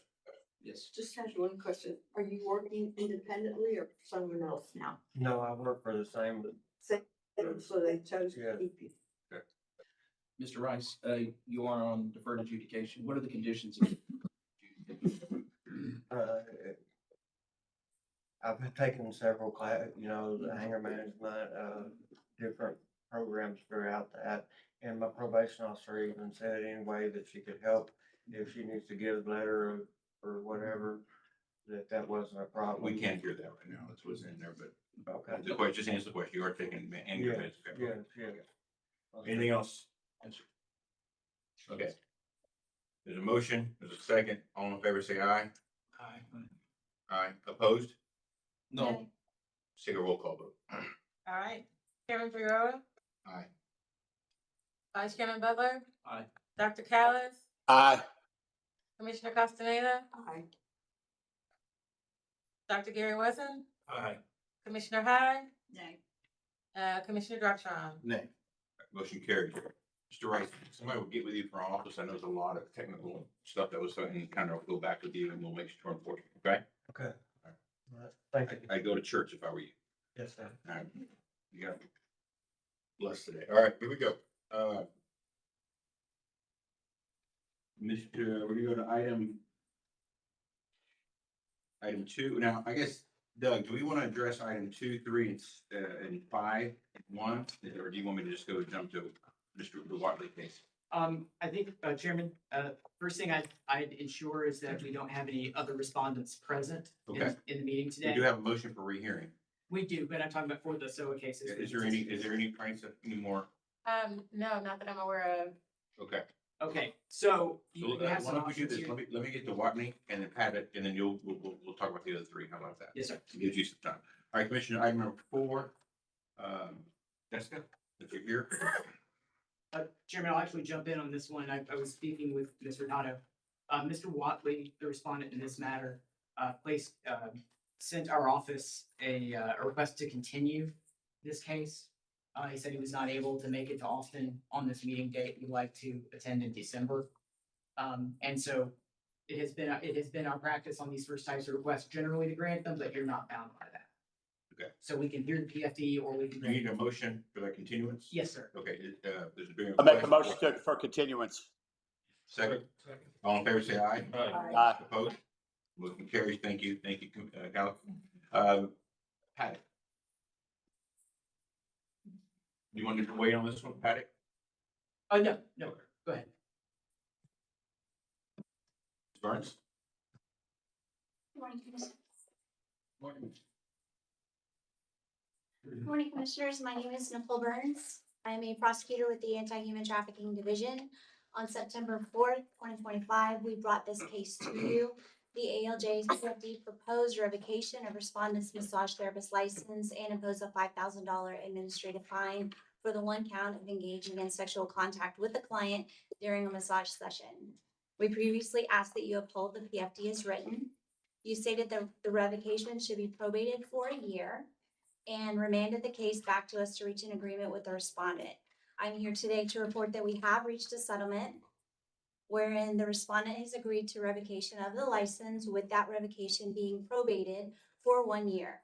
During the probated period, the respondent has agreed to pay the $5,000 administrative penalties, take 50 hours of ethics continuing education, not less than 12 of which will be related to maintain healthy and appropriate boundaries with clients, and no less than 3 hours related to communications with clients. We're here today asking that you accept our settlement agreement and the agreed order incorporating that agreement, and I'm available if you have any questions. Any questions, Commissioners? I'll take a motion. So move, accept the PFD. Second. I'm sorry, Doug Jennings, General Counsel, want to get in here. So we're actually, if we want to give effect to the agreed order, we'll be dismissing the PFD. So they have to agree Okay, with okay, yeah, okay, I get what you're saying. I'll dismiss the PFD based on the agreed order. Is there a second? All in favor, say aye. Aye. Opposed? No. Yeah, let's do a roll call vote. All right, Chairman Figueroa, Aye. Vice Chairman Butler, No. Dr. Callis, Aye.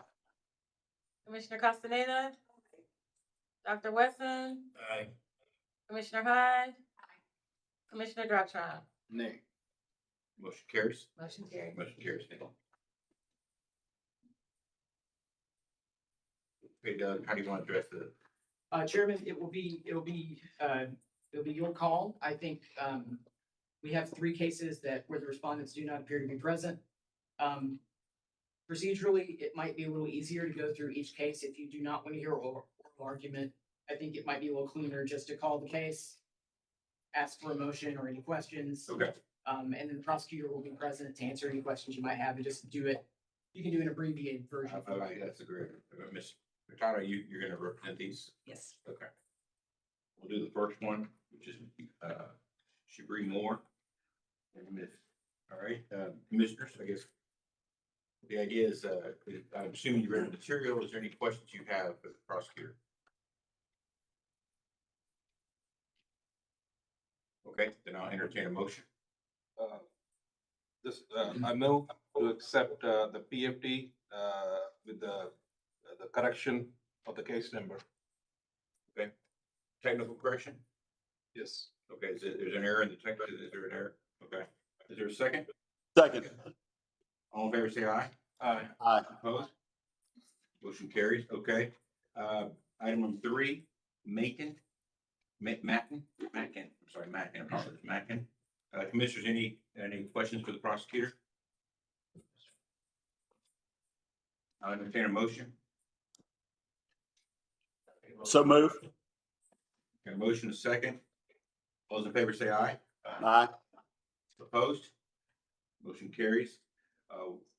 Walter, any questions or any comments for the prosecutor? I'll entertain a motion. So move. Second. There's a motion, a second. Any, all in favor say aye. Aye. Opposed? Motion carries. Okay, there you go. Thank you. That worked out.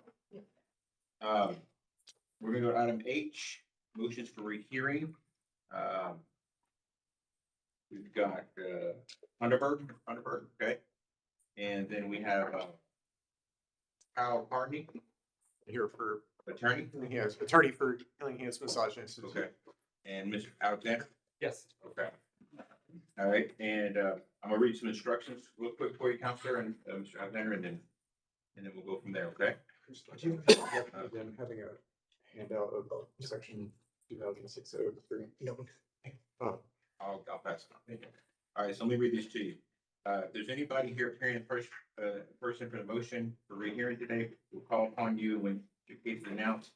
We'll hear from general counsel first, then we'll hear from you. You'll have opportunity to speak. Make sure you speak clearly, say your name and who you represent, okay?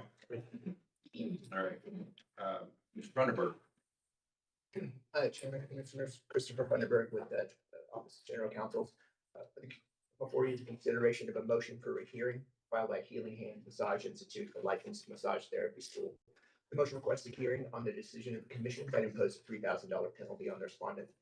First, I'd like to present a brief discussion of the underlying facts. In November 2021, the department conducted an unannounced inspection of Healing Hands Massage Institute. During that inspection, the inspector observed that respondents still maintained attendance records for a student who had not attended since September 2017, 2021, almost 2 months before the inspection date. Since the student had not attended Healing Hands for more than 30 days, the respondent should have been terminated or dropped the student from the program. Respondent's failure to do so violated administrative rules governing massage therapy schools, specifically 16 Texas Administrative Code 117.67C, the Class C penalty that authorized imposing a $2,000 penalty. Also, during the inspection, the inspector observed that respondent kept all student permits in their original envelopes instead of an Alabama database. This is a violation of 16 TAC 117.62F, a Class B penalty that authorized imposing a $1,000 penalty. Next, respondent's motion for a hearing raised several grounds of alleged error. First, respondent alleges that the department is required by Texas Government Code 2006-003B to provide a small business an opportunity to remedy any violation after notice. Respondent alleges that the department never allowed Healing Hands an opportunity to remedy this violation, thus the department cannot impose an administrative penalty. Section 3 of Senate Bill number 424, which enacted this section 2006-003, makes it clear that B only applies if the legislature appropriates money to the agency specifically for that purpose, and the Texas legislature did not. The department has made Senate Bill 424 available for the commission's review. Thus, section 2006-00B does not apply to the department, so the respondent's argument is invalid. Respondent's remaining grounds of alleged error appear to allege that the penalties assessed are unfair, and allege that the department's rules effectively require massage therapy schools designated respondents to be on-site and available at all times. This is not accurate. The applicable rules, Texas Administrative Code 11758B and 11764A, simply require that the owner or designated contact person must be available during scheduled inspections by the department, and the school make its records available for the inspection. Neither the program statutes nor the rules require the owner or designated contact person to be always available in the event of an unscheduled inspection. Of course, the owner of the massage school should ensure that someone on staff is empowered and informed to work with the inspector in the event of an unannounced inspection. This is not occurring in this instance. Finally, as the department does not believe the respondent has demonstrated any error in the commission's decision, we recommend that you deny the motion for rehearing. I'm available to answer any questions you might have. Any questions, Mr. Funderburg? Counselor. Thank you. Howell Carney for Healing Hands Massage Institute, and we're here today. Appreciate your time. Healing Hands Massage Institute is here because it's been in a discussion and dialogue with TDLR on the applicability of some of these rules for several years, and it still does not have guidance on how to follow some of those rules. It does not know how to record audit hours for students. It does not know which is the basis for the claim that a student was not attending because TDLR's lower level prosecutors told Healing Hands not to record audit hours. And then it found on an unannounced inspection that we don't see attendance records for the student. So that's the basis of that finding. The other thing that I would like to point out is that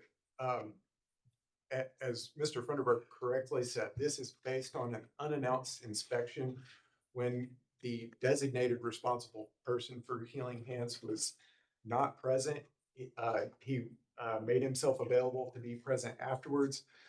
This case had 35 charges brought against Healing Hands, and 33 of those were dismissed. They're gone because there was no evidence for those. The two remaining only have to do with the findings at the unannounced inspection. So in the motion for rehearing, we called your attention to finding of fact number 22 specifically because the ALJ wrote in there that there was a prior written notice in 2018. That if you go to Exhibit B in the record of the list of notice records, you'll see that there is no 2018 notice letter that has anything to do with these remaining two allegations. So there's no nexus between any written prior notice and the findings and penalties that are being assessed here. Healing Hands wants to comply with the law and is seeking guidance on how to do that. The evidence in the record also shows that TDLR's prosecutors did not dialogue with Mr. Alexander on how to interpret these regulations. The first time that they did that was at SOA. The first time that Healing Hands Massage Institute received a full list of the allegations was at SOA. So Excuse me, Doug Jennings, General Counsel. I'm sorry, Counsel, did your client not receive a notice of alleged violation with those? The notice of the only notice of alleged violation I saw with respect to the remaining charges in Exhibit B said 2021. So there was no prior notice of any alleged violation before this unannounced inspection. Everything has to arises out of the unannounced inspection. Okay, was the underlying claim of lack of notice, was that included in the motion for rehearing? Yes, that the lack of notice is it's part of the 2006-03 claim, but we made a due process issue as well. So that's included. Thank you. So in addition,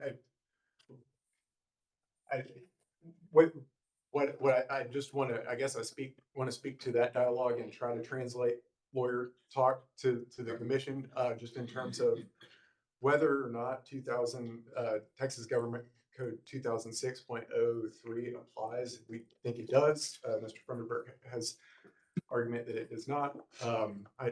There's appropriate, and what I'd say to that is there's appropriation because TDLR is supposed to make a written policy for how to follow 2006-03, and it has none. So that makes sense for why there'd be no appropriation, but I would still argue the prescriptive nature would apply. But even if we're wrong about that, the Constitution obviously requires prior written notice before you can be held responsible for something, and we'd have a constitutional due process issue to that. So that's what I'm raising in distinction there.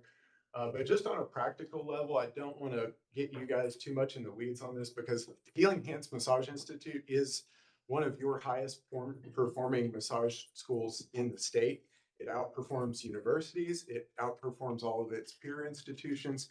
Its students score higher than all the other institutions on the tests. Chairman, I'm sorry. I know. I'm sorry. This You is gotta outside- contain well just outside how of we order. misaired in the. I apologize. Well, what is in the record, I think some of that testimony is in the record, maybe not verbatim, but it does get into the record. We're Yeah, not gonna this is a litigate it. We're just going to look at how we erred. in that I process. understand. And part of what we're asking is that the commission look at the lack of notice on those issues. There was no prior written notice. The only findings remaining are with respect to this unannounced visit. Rule 117 55. Mr. Funderburk was citing a new law with the regulation has changed, I think 2 or 3 times over the past few years. The applicable regulation that was in effect through 2021 in subsection A of 17.55 says the massage school owner or the designated contact person must be available. That was the regulation in effect at the time of these disputed allegations. And essentially, the investigator held Mr. Joe, who is a foreign national and therefore does not have the security clearance to access all of the student records, held HHMI responsible for him being unable to produce all the full student database to the inspector when Mr. Alexander was not present. And there is no guidance for how HHMI should delegate that when Mr. Alexander's is the license holder from the massage school and the only person who's able to have their license tied into Times to log in, to Palms.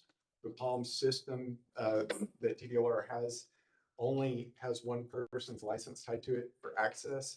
So just practically speaking, the way that the administrative rules work here required Mr. Alexander to be there in person. And then they were held responsible for an unannounced visit when he could have come back.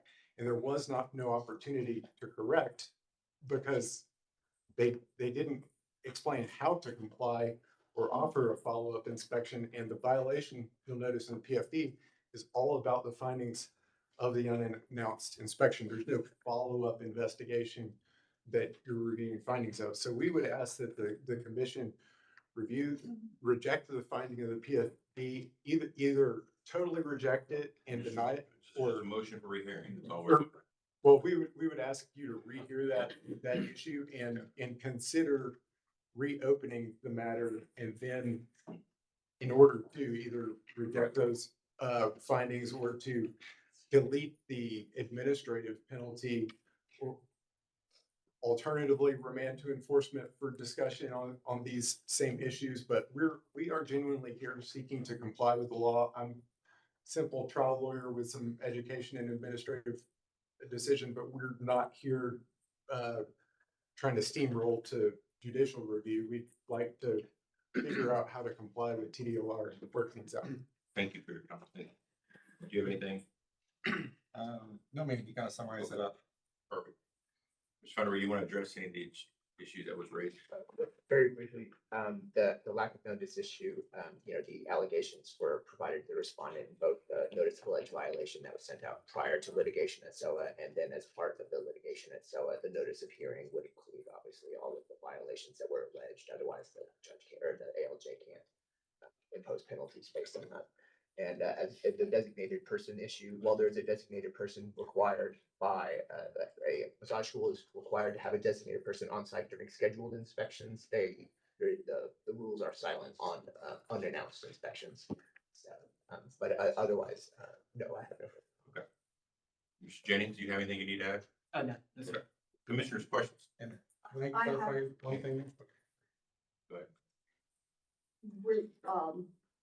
It was an unannounced call, right, or visit. Did somebody call in and report something, or why did we make an unannounced visit? Do you know? I think it was just routine. I think you want to address It, I would defer to Mr. Funderburk, but it is it's in the rules that TDOR conducts at least, I think, one unannounced visit a year. And do you feel that most of their mishaps were done on a secretarial, not keeping up with the books kind of thing, but doing the other part, or? You know, since I wasn't the attorney who prosecuted this, I don't want to speculate. All I can say is based on my review of the proposal for decision, you know, the ALJ was there, took in the evidence, heard the testimony, and decided that the facts that the inspector observed during his inspection existed at the time of as of the date of the inspection. And when you all show up and he's not there, is he called so he could come? I believe the PFD recorder, Mr. Alexander was was traveling internationally on the other side of the world. So they tried to call him, but he was asleep because of the time. So So you don't have anybody to replace you while you're gone? No, we don't. Not with full access Right. to his level of designated access, and the law in chapter 115 of the admin code requires only one responsible License. person with that, and he cannot delegate that access to Mr. Joe.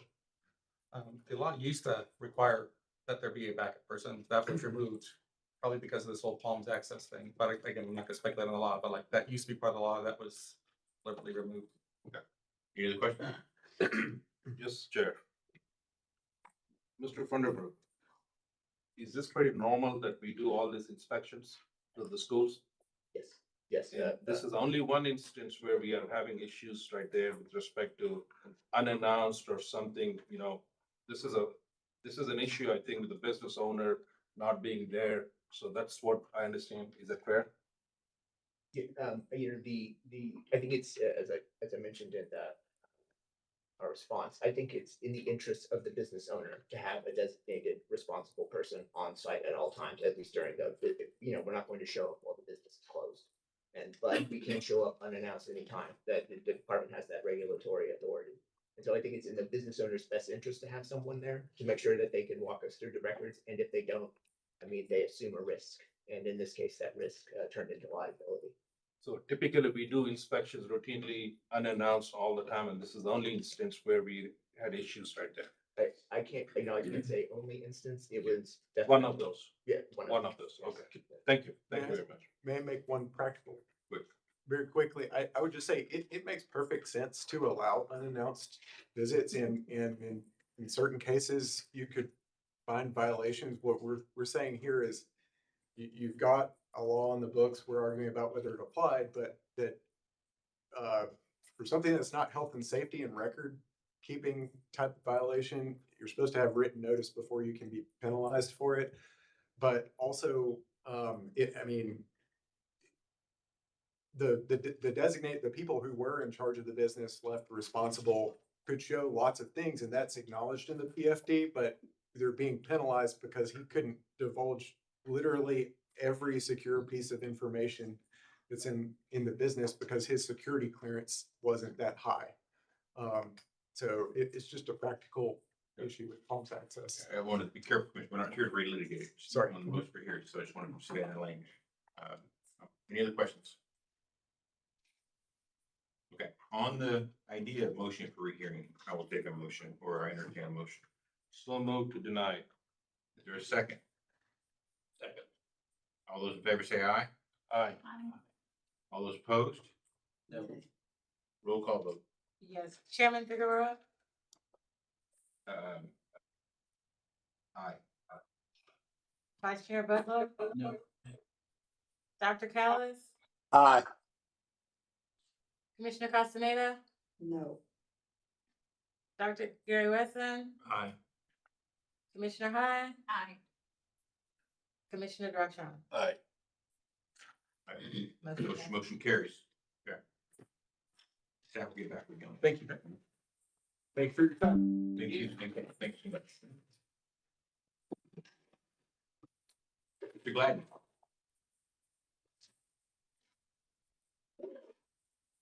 Item I. Are we, Doug? Yes, sir. All right, I'm Gladden, is he here? Could we potentially circle back to I saw Mr. Gladney here. All right, you know what? That's fine, Mr. Thunderbird. Why don't I ask you to come on back? Get your steps in, Mr. Thunderbird. Mr. Burkhalter here. Check it. Mr. Funderburg, thank you. I'll catch up with you later. I apologize. Let me grab my script.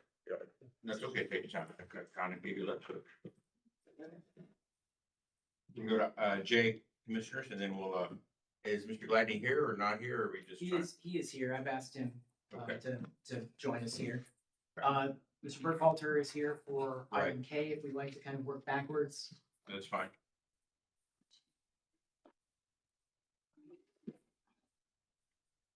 All right, Mr. Thunderbird, item J.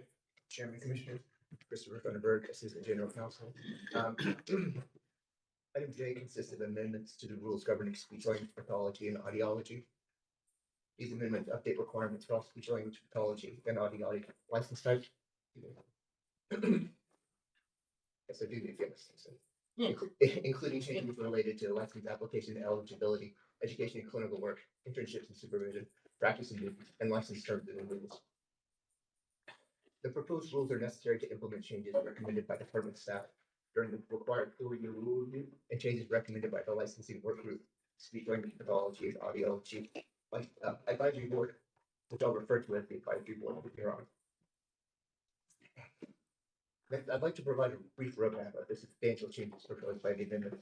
In addition to updating to terms and definitions and a general reorganization and streamlining of the existing rules, proposed amendments clarify and simplify the license application process generally, clarify the education and experience requirements for licensure where necessary.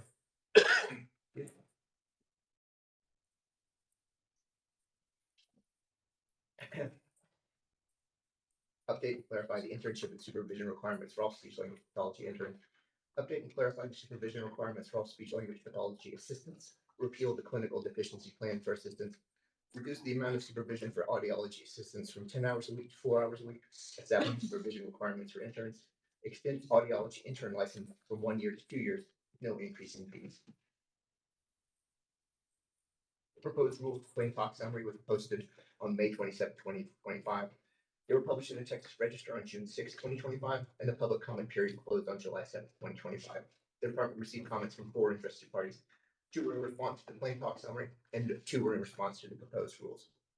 The first 2 comments were made in response to the plain talk summary of the rules, not proposed published rules.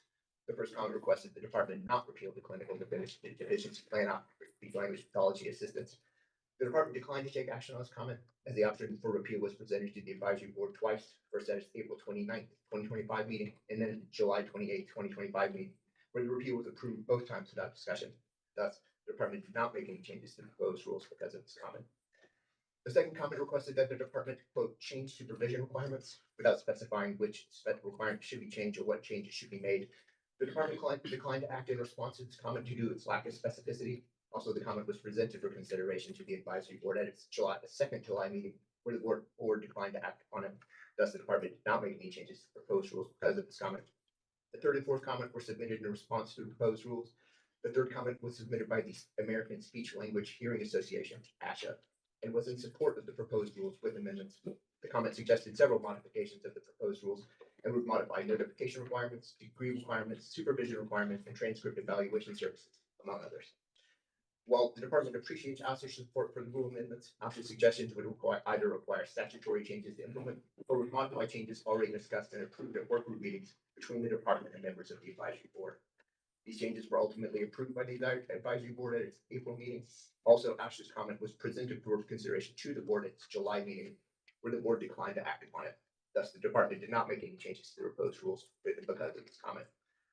The fourth and final comment requested that the department provide clarification about the supervision requirement for assistance in speech language pathology, specifically about initial client contact requirements required by 111.51F. The department declined to take action on this comment, as the substance of the comment is outside of the scope of the proposed rules, which do not make substantive changes to this rule. Also, this comment was presented to consideration to the board at its July meeting where the board declined to act upon it. Thus, the department did not make any changes to proposed rules because of this comment. I recommend the commission approve the proposed rules with an effective date of November 17th, 2025, and I'm available to answer any questions. Any questions, Commissioner? I got a question, Chair. Yes, sir. I think in the write-up, it says an effective date of December 1, 2025. Do you want it to move it more further? November 17th. November 17th. It says December 1st in my. No, he stated in he stated it's November 17th in his verbal. Okay. All right, any other questions? I'll take a motion with that November 17th date, because I think he's, go ahead. So move to adopt the proposed rules under 16 tax chapter 11 changes to 111.2 section with an effective date of November 17th. 17th. Yes, sir. Second. 25. All right, all in favor, say aye. Aye. Opposed? Motion carries. Thank you. Mr. Gladden. We have to learn that for you. Oh, I'm sorry, my apologies. You want a silver alert? We're gonna highlight. I got sidetracked a little bit. For the record, Mark Gladney, Assistant General Counsel. I'm here to present the third rulemaking in as many years related to subchapter K of Chapter 60's procedural rules. These proposed rules are designed to implement law changes affecting military affiliated applicants from the recent legislative session. In this case, the legislation at issue is House Bill 5629 and Senate Bill 1818. These proposed rules are designed to simplify the regulatory steps regarding occupational licensing and recognition of out-of-state occupational licenses for military service members, military veterans, and military spouses. The primary benefits of this rulemaking for military affiliated members include cutting the department processing time from 30 calendar days to 10 business days. Also changing the standard for eligibility for recognition of out-of-state occupational licenses from a substantial equivalence standard in rules and practices to a similar scope of practice in the occupation at issue. And three, issuance of a provisional license to military affiliated members upon application so they can start work right away. The proposed rules were published in the Texas Register on September 26th. We received 12 comments from interested parties after the plain talk summary was posted, but we didn't receive any comments after the rules were published in the Register, which is a little bit odd, but not totally unsurprising. The 30-day public comment period closed yesterday, and no changes were made to the proposed rules as published as a result of the comments. There's no advisory board associated with Chapter 60 procedural rules. So the department asked for a motion that the commission adopt the proposed rules in Chapter 60, Subchapter K, as published, with an effective date of December 1st. Yeah, thank you. Any questions? I'll take a motion. I'll move to adopt the proposed rules under 16 tax chapter 60 effective date of December 1st, 2025. Second. All in favor, say aye. Aye. Motion carries. Thank you, Mr. Gladden. Thank you. Good to have you back. Thank you. Roll call. Item K, Commissioners. Hey, good morning, Commissioners. Derek Burkhalter here to present this agenda item, which is rules for our Texas Lottery and Charitable Bingo program. So these rules are necessary to implement Senate Bill 3070, which, as you know, passed this summer and transferred administration of the lottery and charitable bingo to TDLR on September 1st. SB 3070 requires this commission to establish a lottery advisory committee and a bingo advisory committee and to adopt rules to govern the operations of those committees. These rules would establish the member composition, appointment procedures, terms, and meeting requirements for these committees. These rules are almost identical to the emergency rules that you previously adopted back in August, which took effect September 11th. The only change is that we added some explanatory language to the terms. You'll remember we have 6 years staggered terms for the members. And to achieve that for this first appointment period, 3 of the 9 members will need to have 2-year terms, 3 of the 9 will need 4-year terms, and then the remaining 3 will have 6-year terms. So that's just some clarifying language that we've added. Aside from that, these are the same as the emergency rules. They're just being put in place for a permanent basis. So these were filed with the Texas Register on August 22nd, or I'm sorry, September 19th. We did receive 1 comment from an interested party, the organization Texans for Charitable Bingo. They commented and they wanted us to specifically list for the Bingo Advisory Committee rules that licensed manufacturers and licensed distributors should have representation. However, the old bingo rule is still actually in place. It was transferred over to TDLR's version of the admin code. So when you read the old provision in conjunction with the new provision, it already does require that those members be represented. So we're not recommending any changes to the rule in response to that comment, but we will be working in the future to kind of merge those rules so that they are consistent. So with that, we are recommending adoption of these proposed rules as they were published with an effective date of September 1st. And I'm available for any questions. Question, Commissioner.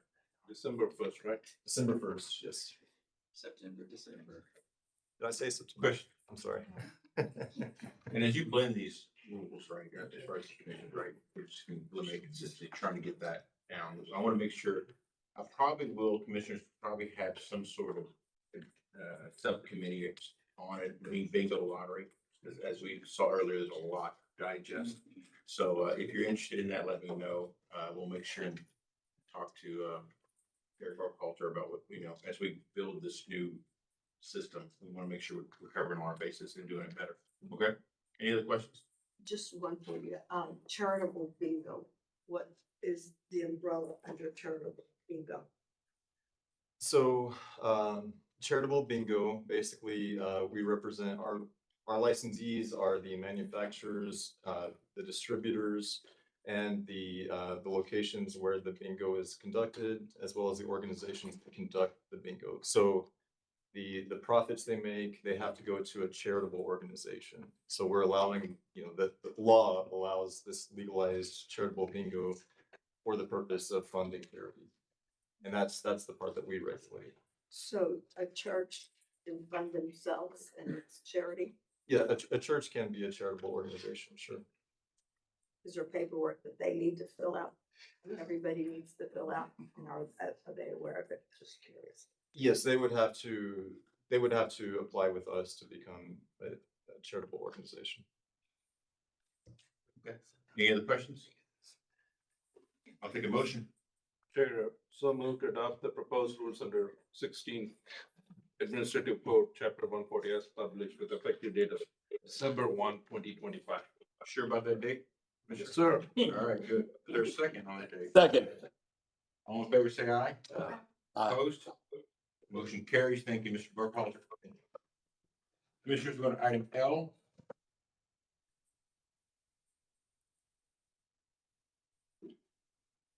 Ready. How are you doing?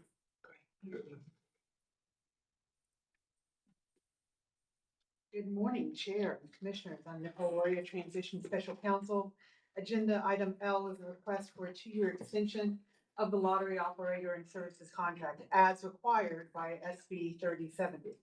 The timing of this extension will allow TDLR staff to shift focus to developing the new RFP for those same services. The new RFP will be brought before the Commission for approval to begin the procurement process at the December Commission meeting. The extended contract period will begin September 1st of 2026 and continue through August 31st, 2028. The amendment also updates the Bright Star Global Solutions Corporation point of contact. Lottery staff received SAO approval to issue the solicitation originally. Commissioners have independently confirmed that they have no financial interest in Bright Star, and TDLR staff respectfully requests a vote in favor of this 2-year renewal. And I'm happy to answer any questions you might have. Any questions, commissioners? I do have questions, Chair. Ms. Oria, this is brand new, starting September 1 is what the agency received lottery commission, correct? Fair enough, the lottery division. Right. I think as we move on, we're going to be having a presentation from Mr. Ray on the operations of lottery. We have no idea what is going on, what it is. I think, what's the urgency right there? Can we wait till next month so we can understand the presentation? We can go through the entire stuff in totality and understand it better. Then, because I think, most of them, the expiration dates are either 26 or I think most of them are pretty much extended, I think. So, for example, you mentioned about the Bright Star. The original contract was from 2010 and their subsequent extensions been going on from 2020. And this extension would put from 26 to 28. That's correct. Yeah. I would request, Chair, that we sit down and understand the lottery operations because there are certain aspects we need to understand. That's me. I want to understand better. Because right now we don't know what it is. We have an audit the first time. It's like no clue what it is, but yes, we have supposed to vote an audit right there. So I would rather wait for these contracts so that we can digest. And I think, if there is anything pressing, yes, we got to move forward. But if it's not pressing, let's pause and let's have the executive director and the team review more in depth. I know you have done a fantastic job, but that's my request. So, do the good, I appreciate that. It is building a plane and flying it at the same time. If I'm mistaken, and correct me if I'm wrong, Doug, this is a legislative mandate. Is that accurate or not? Yes, sir. The SB 3070 requires us to extend the contract by no more than 2 years. But with By, I believe, September 1st of next year. Right. So, to your point, to the point that we there's not latitude here, but I think your point being that there is a pause that needs to be taken in regards to understanding the technical, especially with the vendors and the technology. So, but I don't know if there's much wiggle room, if I'm mistaken. Is that right? We pretty much. The timing also impacts the other promotional contracts that are administered by Bright Star. So that's one of the reasons why we're also here. So it's not just clearing the decks for TDLR staff to work on the new RFP. It's also to do these other promotional contracts that they wanted to have in place by the end of the calendar year. So that's the other portion of it. Right. Does that make sense to you, Commissioner? It does because I don't know the lottery operations. We just got it September 1.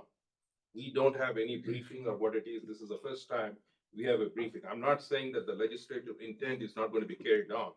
Most of the contracts are continuing right there. We're not going to disturb any of them. Well, we need to understand because that's a continuation from 26 to 28, and some of them are to 34 right there. That's probably what it is, but I would request that we defer to December to better understand the lottery operations. And obviously we can move around, probably nothing will change, but at least we can understand the lottery, the aspects of what it is. We have seen a lot of contracts right here, starting with, 170 million, all the way to whatever it is. That's a big take right now. So I'm just saying that let's digest this one and have more understanding of what it is, because in my discussions yesterday, that, you have a 2010 contract and you every year or whatever it is, when they do the extensions, I was asking what are the basis or metrics of extension. I guess, the staff are looking into that, but more importantly, there was always a decrease. That's what I was told from previous extensions, except this year it's maintained the flat right there. So that's a question I was asking. What was the reason that we maintained the flat compared to every time? And I just want some time, but if the majority wants to proceed on it, I don't care. I think you do. I appreciate saying it. Although I want to make sure we convey the legislative mandate as clear as possible to you and any other commissioners. Your comments are noted to the record, and justified in a significant sense, but I want to make sure the latitude that we have is not much. Is that accurate, or am I mistaken what I mean by legislative mandate? Chairman, I think our bigger issue on the timing of this amendment is the interdependencies with some of our promotional contracts. As Ms. Oria mentioned, those organizations that we enter into promotional contracts with need some assurance that we will be extending this contract in order to enter into the other contracts with us. The uncertainty of that contract has a ripple effect to our other promotional. And because that is so important to the revenue of the Texas Lottery, we wanted to bring it forward today so that then we could bring forward the promotional contracts here and in the next meeting. But it's an interdependency with our promotional contracts, which are key to the sales for the lottery. So the other two are basically the ones which are, the Dallas Cowboys, and the other one, is that the interdependency is what you're asking about? I would have No, to pull these up one are, of the these are lottery. actually, there's contracts, there's promotional contracts that are administered by Bright Star. So for example, Texas Rangers, Houston Astros, Austin FC, Texas A&M football, Texas Tech football, and potentially another one with a event center.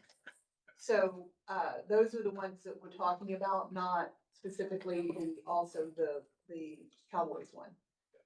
But again, Chair, to make your point right there, does the statute say that when, at our first meeting after September, that we have to take action, or do we have a latitude? Yeah, the statute is silent as to when that extension has to be performed, other than no later than September 1st of 26.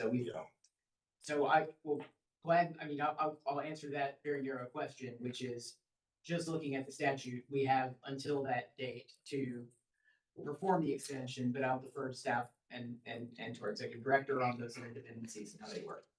It does hold up so there's two issues there, the legislative mandate plus the functionality of the interdependency. Okay. Any other comments?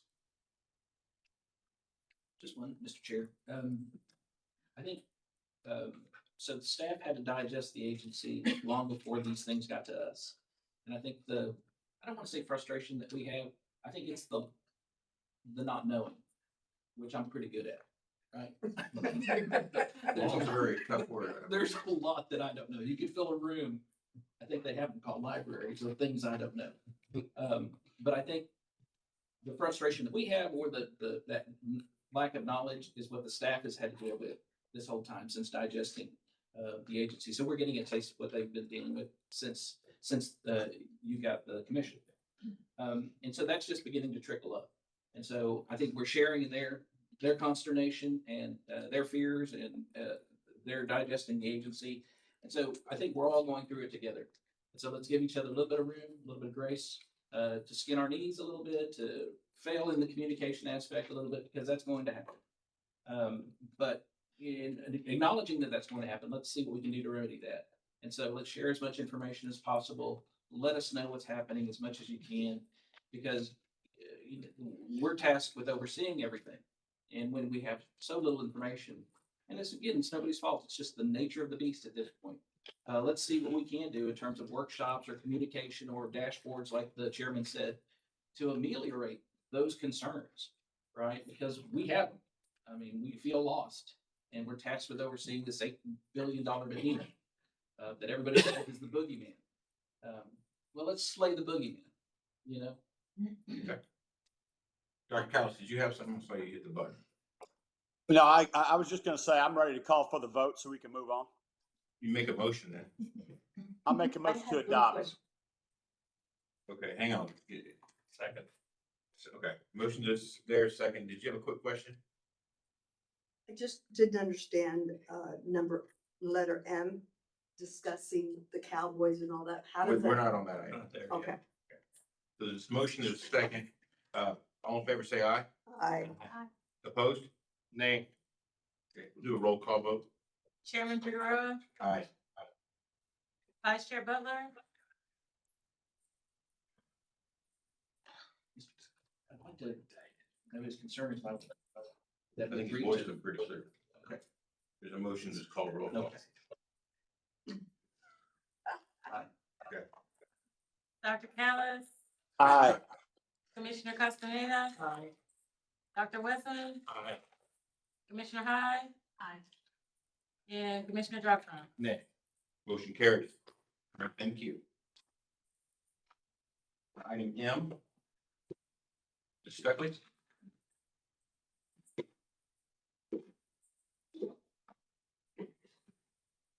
All right, good morning. Kelly Stuckey, I'm interim lottery operations director, and today I'll be requesting your approval to proceed with renewing 2 of our key promotional contracts. And just for context, these 2 contracts are managed by the agency, not by the lottery operator contract. So these aren't, these are kind of separate from those other. So I'll start with the Dallas Cowboy trademark license and promotional services contract with Pro Silver Star. We're looking to move forward with a 2-year contract renewal on that. It would run from April 1, 2026 through March 31st, 2028. And this agreement allows us to continue to offer our Dallas Cowboys scratch ticket game, longtime favorite of our players, and has been in our scratch ticket lineup since 2009. The estimated annual cost of this contract is $5,387,500. That is made up of 3 components: a license fee of $700,000, 4% of the Cowboys scratch ticket game sales at a cap of $1.5 million, and then $3,187,500 of it is for merchandise and experiential prizes that are given away through the scratch ticket Dallas Cowboy game through second chance drawings. So that's like season tickets, draft day experiences, training camp experience, and gift cards. Those are kind of examples of what, and those are all funded through the games price structure. Which were also excluded from mine. Yes, ma'am. So love or hate the Cowboys brand continues to be a major draw. As you know, they're consistently one of the most watched teams in the NFL, with over 250 million website views and more than 8 million Facebook followers. So that kind of helped us reach lottery players that aren't otherwise engaged. So beyond the scratch ticket itself, this agreement also includes a wide range of promotional support, like signage in the stadium, online visibility on the Dallas Cowboy website, media advertising. We have on-site selling events before each home game. And then there's some community outreach sponsorships as well.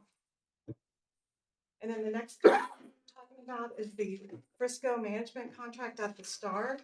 The Star is a premier event center in Frisco, Texas, and it serves not only as the Dallas Cowboys world headquarters and training facility, it's also a high-profile venue that blends sports, entertainment, retail, and corporate space that gives us a great platform to promote the lottery in a fun, high-energy setting. We're requesting to also move forward with a 2-year renewal option on this contract, covering that same period of April 1, 2026 through March 31st, 2028. And that cost is $850,000 per year. This partnership gives us year-round presence at the Star, again, tapping into that Cowboys global brand, and then also the venue's reputation as a premier entertainment destination. It's more than just signage. It's a strategic mix of digital displays. Among this, the Star Center, social media exposure, again, on-site branding that just keeps the Texas Lottery visible, relevant, and well-positioned in this high-traffic environment. For context, the Star welcomes 4.8 million visitors annually. And then there's also highway signs or that are near the Star that generate more than 22 million impressions each year. So we feel that's a powerful reach and a smart investment for our brand visibility. With your approval, by renewing these partnerships, we reinforce our mission to generate revenue for the state of Texas and amplify our visibility and ensure Texas Lottery remains front and center for players of Texas. This wraps up my briefing if you have any questions. Questions, commissioners? Did y'all talk about the college? I thought I heard somebody say Texas A&M and wanted to get in all this. So the A&M and Texas Tech contracts that were mentioned, that was Bright Star, the lottery operator. Okay, thank you. Works on those, but on our behalf. I got a question, Chair. Yes, sir. This 5.38 million, is it for 2 years, correct? That's per year. Per year? Yes, sir. Well, let's get to the numbers. Do we make enough money to pay them? Yeah, so the scratch game itself will generate between 20 to 25 million. The revenue per game is like 4.6 million, 4 million. That 5 million, 3.1 of that is paid through the price structure. So really, when you take that off. Okay, thank you.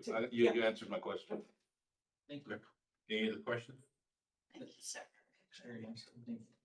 Any other questions? Okay, I'll take a motion. So move. There's a second? Second. All in favor, say aye. Aye. Opposed? Motion carries. I'm gonna go to item N. Commissioners, I wanna take a moment here. I have said this many times, about TDLR.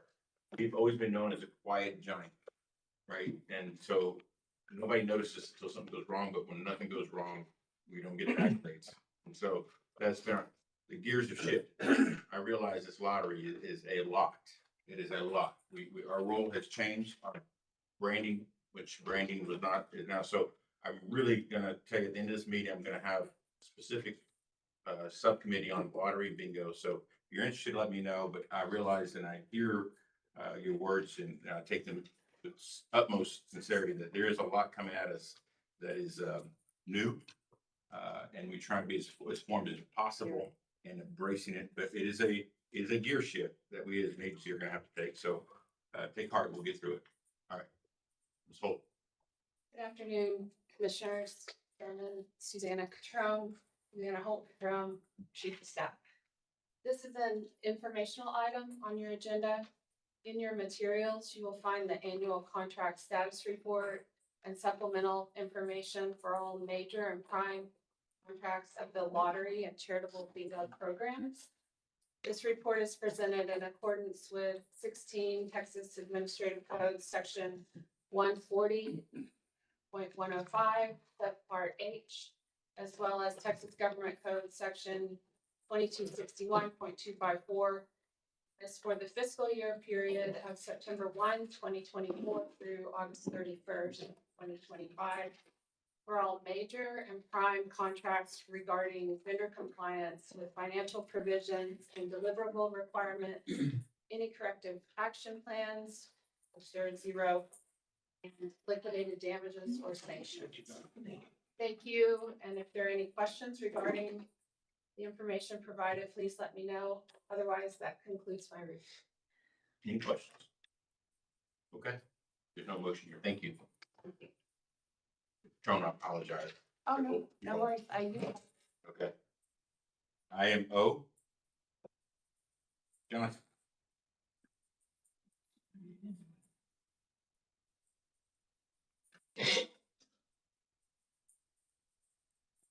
I would put a silver alert out there. How long you been here, Mr. Jones? A very long time. That's what I thought. For the record, Mr. Chairman, Commissioners, Charles Johnson, Deputy General Counsel. The agenda item in front of you is related to a contract you approved earlier this year and being implemented, which is to build the new licensing system.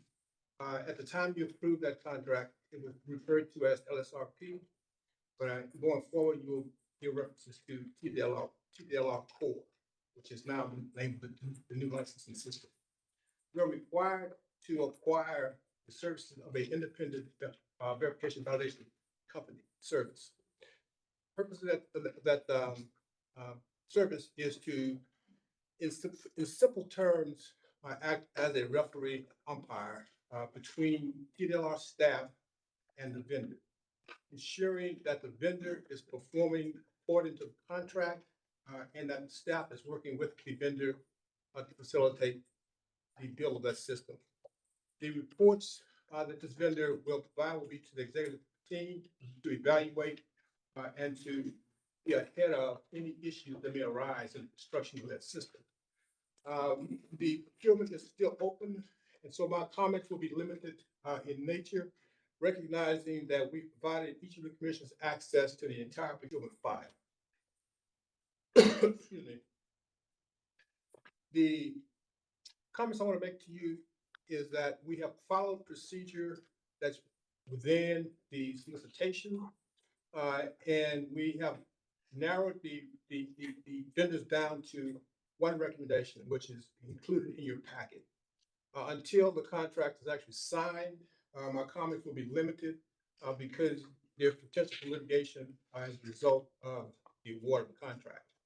The contract is for a 4-year, it will it's for a term that will end March of 2028 with 2 additional renewal options for the commission to implement. The solicitation contains 35 deliverables. Those deliverables are included in your packet.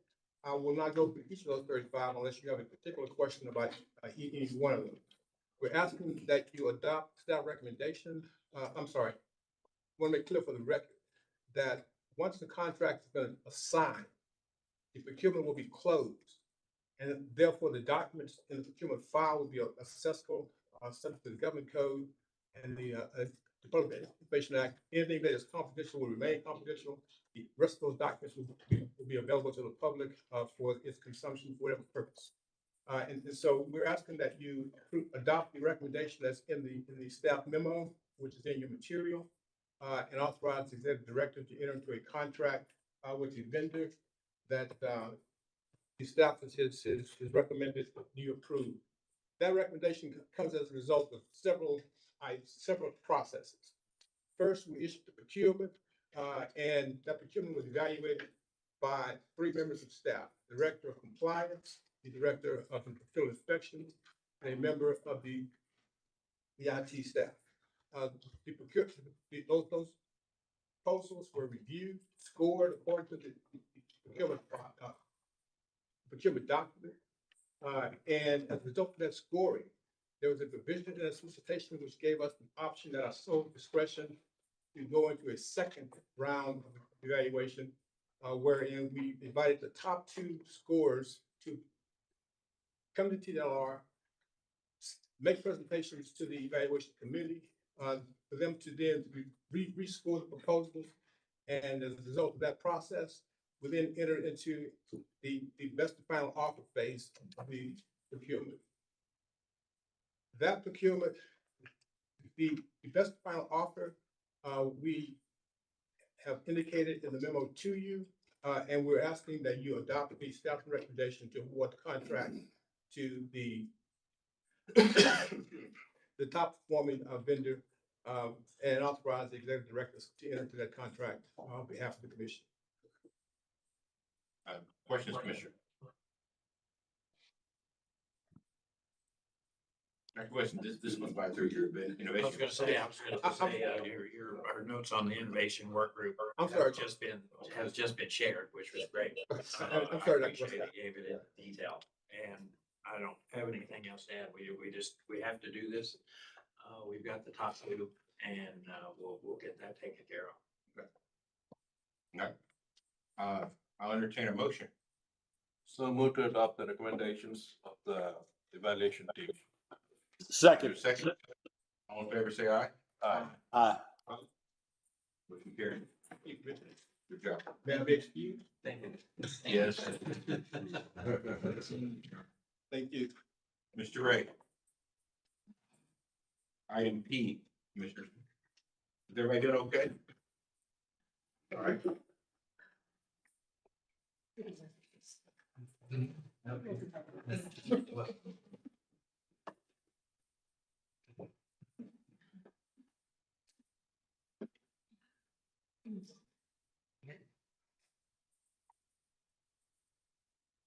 Chairman, Commissioners, for the record, Sergio Rey, Interim Deputy Executive Director of the Lottery and Bingo Operations Division.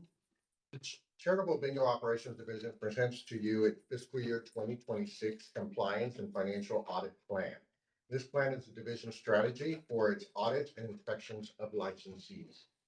It is our responsibility to provide control and supervision of bingo activities in the state so that bingo is fairly conducted and the proceeds from bingo are used for authorized purposes. The audit staff, services division, department staff estimates completing at least 100 compliance audit and inspection. The determination of the licensees to be audited and inspected will be determined after applying a risk assessment analysis based on, but not limited to, gross receipts obtained, bingo expense reported, net proceeds earned, charitable distributions made, and compliance history. The review of their compliance history is a newly added risk factor in response to a recent Sunset Advisory Commission report and recommendation. This concludes my overview of this audit plan. I'm available for any questions you may have. Questions? On this risk, is it like a Monte Carlo analysis that on how you find this? How is it an algorithm? Not familiar with Monte Carlo, but we look at certain items here and rate them specifically, get a total figure based on the risk factors assessed, and then just rank all the licensees based on that and address those directly. Just the licensees. How about the other? Is there anybody else that we're on within those? There's the leaseholders, there's other people that are involved. All the licensing, I'll defer defer. Hi, I'm Deputy Director of the Bingo Divisions. My name is Vivian Kong. I'll answer the questions. In terms of the risk factors, there are 5 of them. And based on, some of them are based on percentage. It could be, if it's under a certain percentage, like 80%, 90%, it will be considered high risk. For some of them, maybe based on the number, like charitable distribution amount, how much they give to the charities. Back to your question, for the other one is which who we audit. Generally, they are the licensee conductors. They can be a single organization. They also can join a unit. So we audit them. When we audit them, we also look at their lease with the property owner. So they have to be a licensed lessor. We do look at them too. Okay. So the risk is, I guess, in a formulation that you guys provide in the audit. Correct. There are 2. Exposure. One is for audit. The other one is for the inspection. We do the unannounced inspections, like the.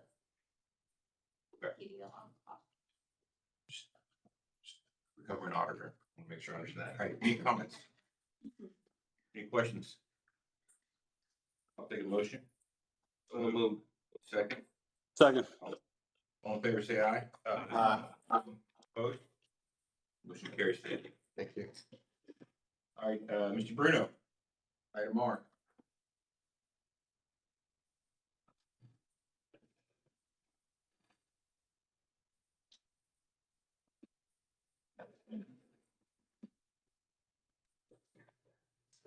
Good afternoon, Commissioners. Wanted to provide you with a FY25 look back at some of the highlights from the various divisions here at TDLR, and then Dario Ray will provide the same for lottery and bingo operations. I'll move through this as quickly as possible, hitting some of the highlights for you. I don't want to read this to you verbatim. In fiscal year 25, in the licensing division, we passed a record. We have over 1 million licensees. We hit 1,021,622 across what's now our 42 programs. This is a 60% increase since 2015, and it's the highest number that we've seen in TDLR's history. Importantly, 94% of the new licenses were issued within 10 days and 9 issued within 7 days. And of course, the big highlight for licensing is the new licensing system that we're currently developing that was discussed earlier.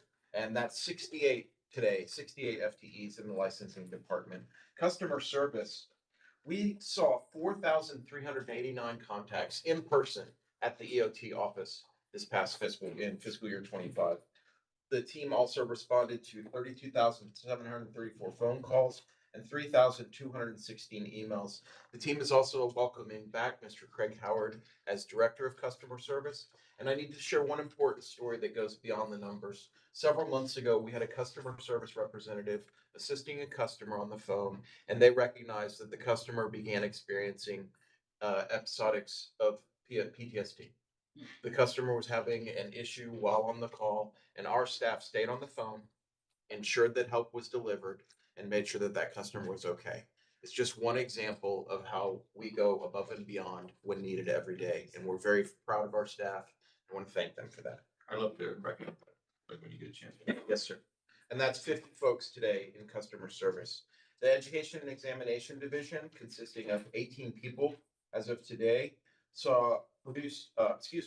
oversaw over 118,000 exams, 118,325 exams, 5,913 jurisprudence exams administered in fiscal year 25. There is a total now of 1,272 CE providers and 6,240 continuing educations were provided to our licensees in FY25. There's some very exciting initiatives going on that focus on one of my favorite topics, which is eliminating paper.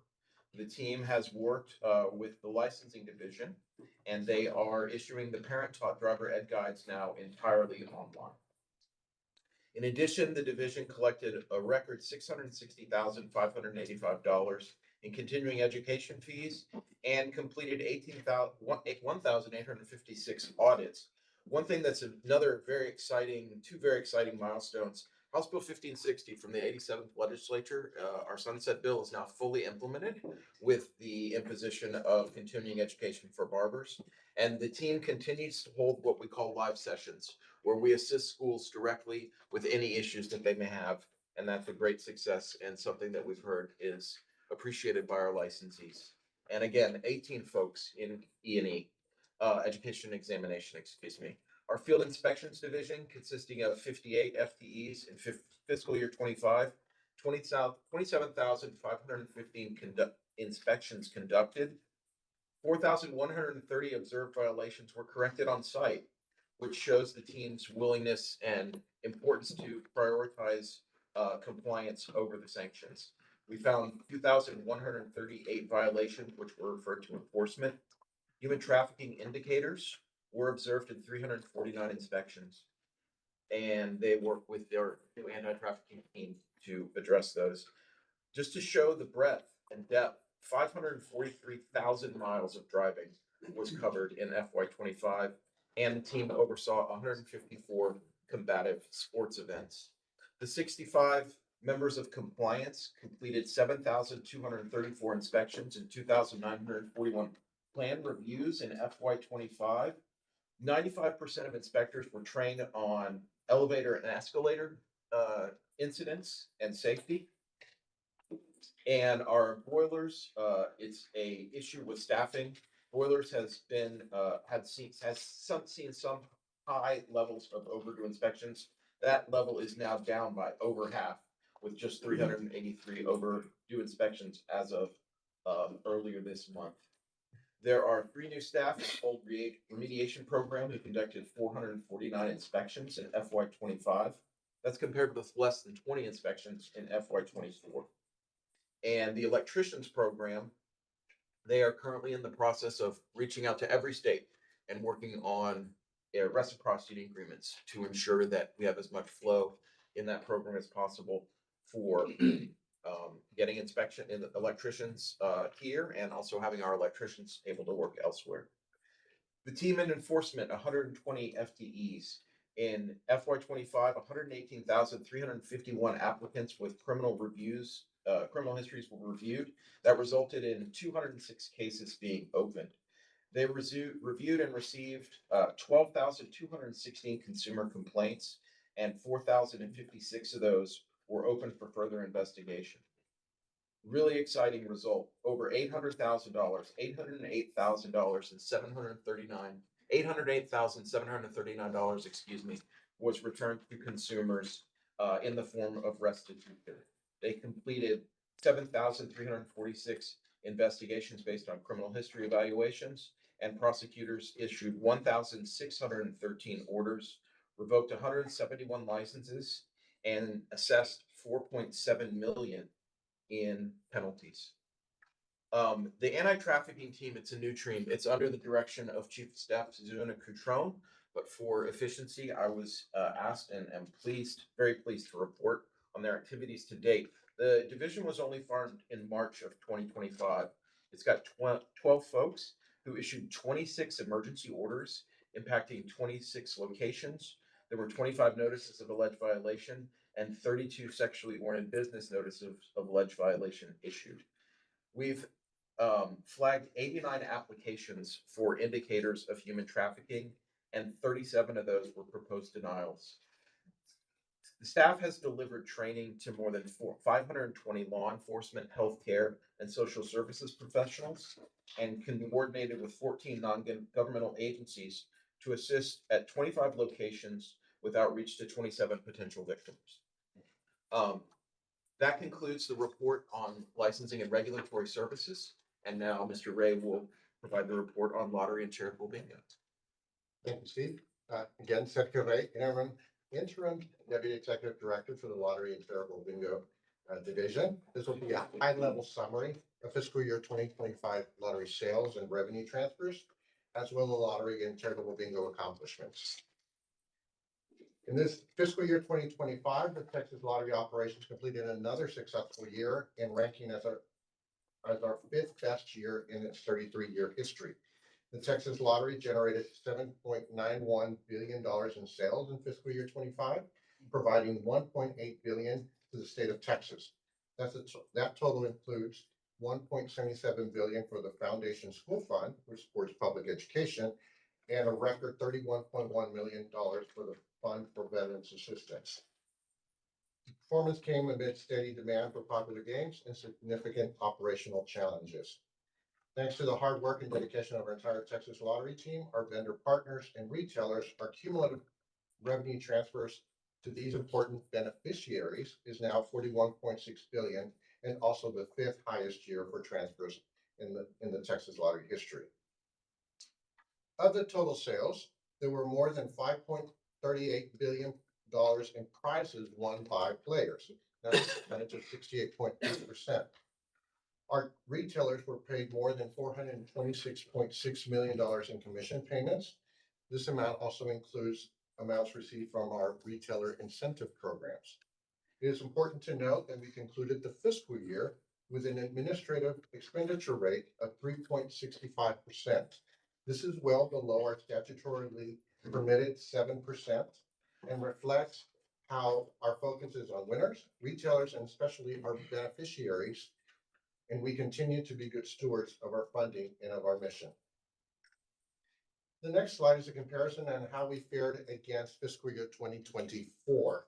As you can see, scratch ticket sales in 25 were down by approximately 210 million, or 3% less than the 2024 sales total. Draw sales were a bit more challenging since we did not have large jackpot rolls in 2025 like we did in prior years, specifically 2023, as well as the game changes for Mega Millions in April 2025. Our sales gap was about 267 million, about 15.3% less than in 2024. Again, as you can see in the next slide, we continue to demonstrate successes, albeit some of our sales challenges, and we're on a level setting path from the surge after the 2020 pandemic. Of note, it appears we have maintained that new and very engaged player base from that time, which in the long run will be extremely encouraging. Next slide, I'd like to highlight some details in our draw and scratch game sales. This was a bad year for national games like Powerball and Mega Millions. While Mega Millions started the year with a strong roll, the $800 million jackpot was hit on September 10th, just a few days into the year. And then another great roll when it hit 1.22 billion in December, at the end of the month, but nothing after that. With Powerball, our luck with jackpot wasn't much better. The jackpot did not get over 500 million until the end of March, but we're halfway through the fiscal year, and it was immediately hit. We did finally have a successful run that started in June and ended just a couple of weeks ago with a player winning their $1.8 billion. The 165.8 million in sales from the $1 billion plus jackpot run were a great way to end 2025, and a Texas winner plus the retailer receiving a $250,000 bonus was a fantastic way to start the year. Lotto Texas is up because of its great run that ended in February when it hit 83.5 million, and it also another and had a Texas winner. Next slide, if we look at once a year, the total sales are broken out between scratch and draw. Historically, we see that scratch is 80% and 20% of our sales is draw, but this year definitely leaning towards scratch, given the fact that we had we did not have that many high jackpots during the fiscal year. In the next slide, the pie chart is a draw game breakdown representing the 1.47 billion in sales. You can see the large portion was Powerball, taking the #1 position, followed by Mega Millions, and our pick 3 draw game hitting almost 300 million for third place. Our original draw game, Lotto Texas, always keeps 4 players, as evidenced by the over 200 million in sales in 4th place. The next pie chart is our scratch ticket sales of 6.43 billion, broken down by the price points.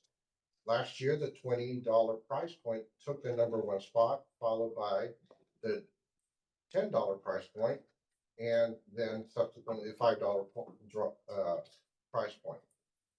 The $50 price point is not that far behind, as well as the $100 price point keeping up as well.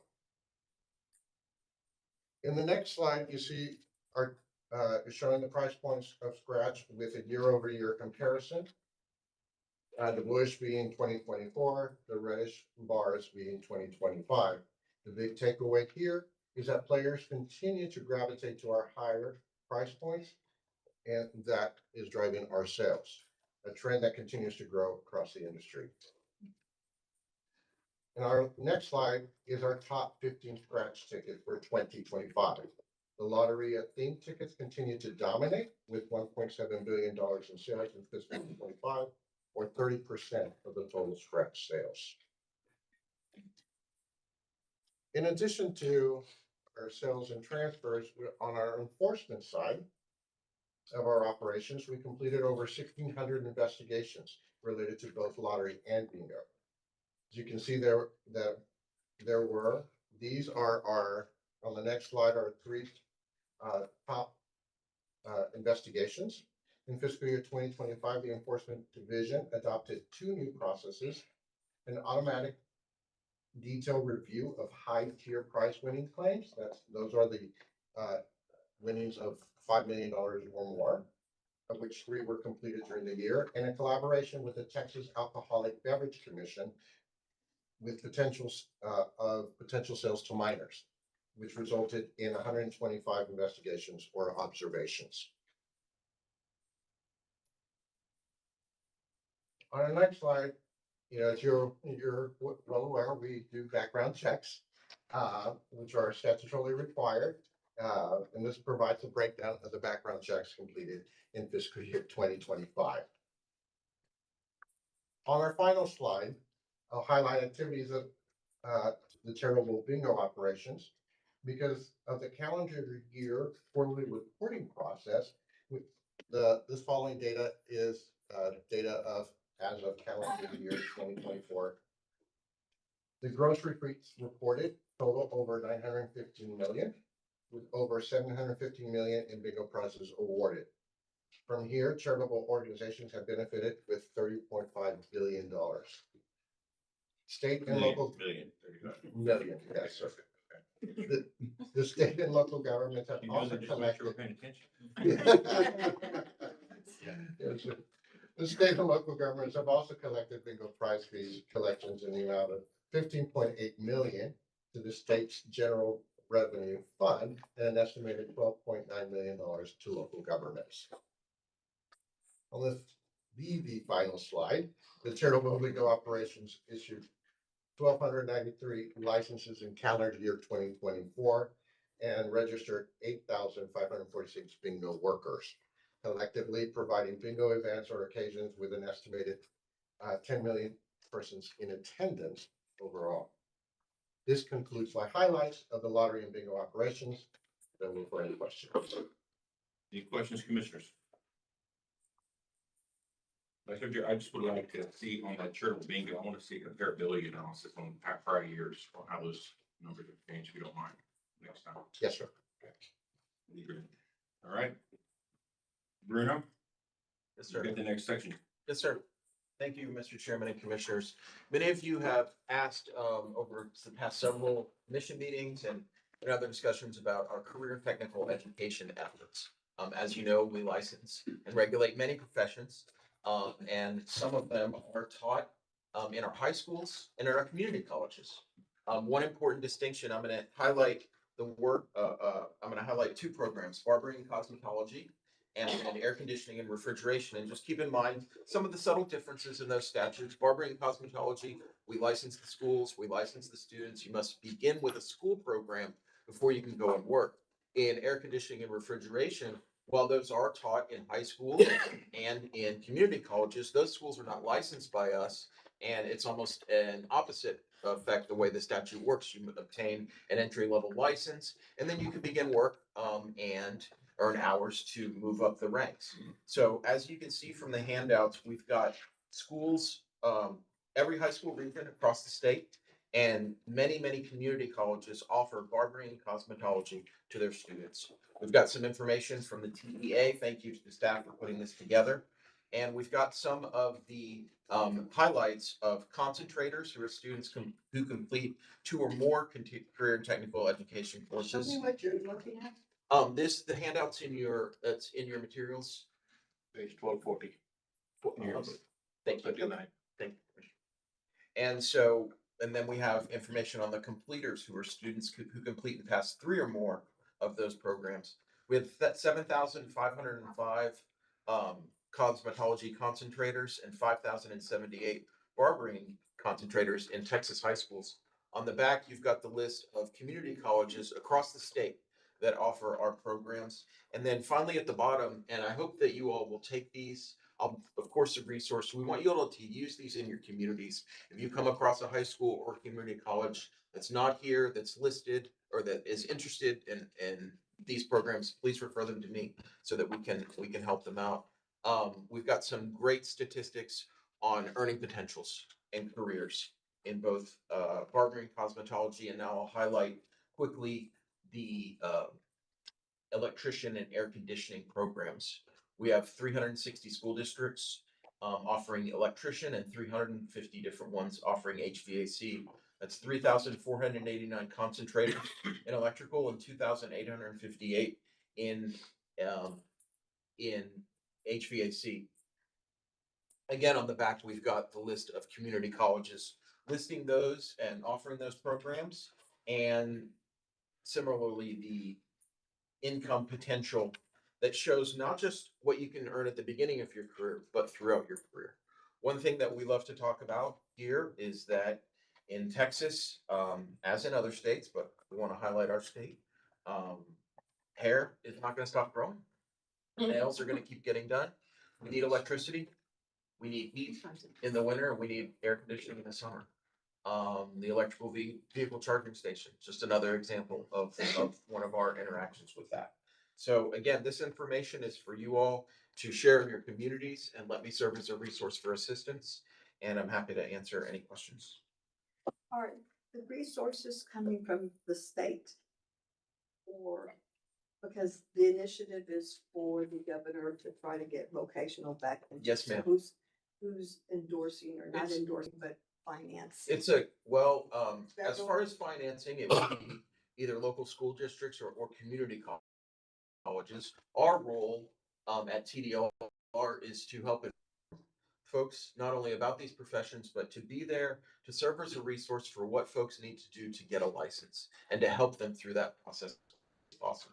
We also work with the information we got here from the Texas Education Agency. We work with the Texas Workforce Commission as well. So I'd say, Commissioner, that it's a multi state effort to both discuss these, offer these programs in schools, and encourage participation. So I see that some of them are popping up around the state.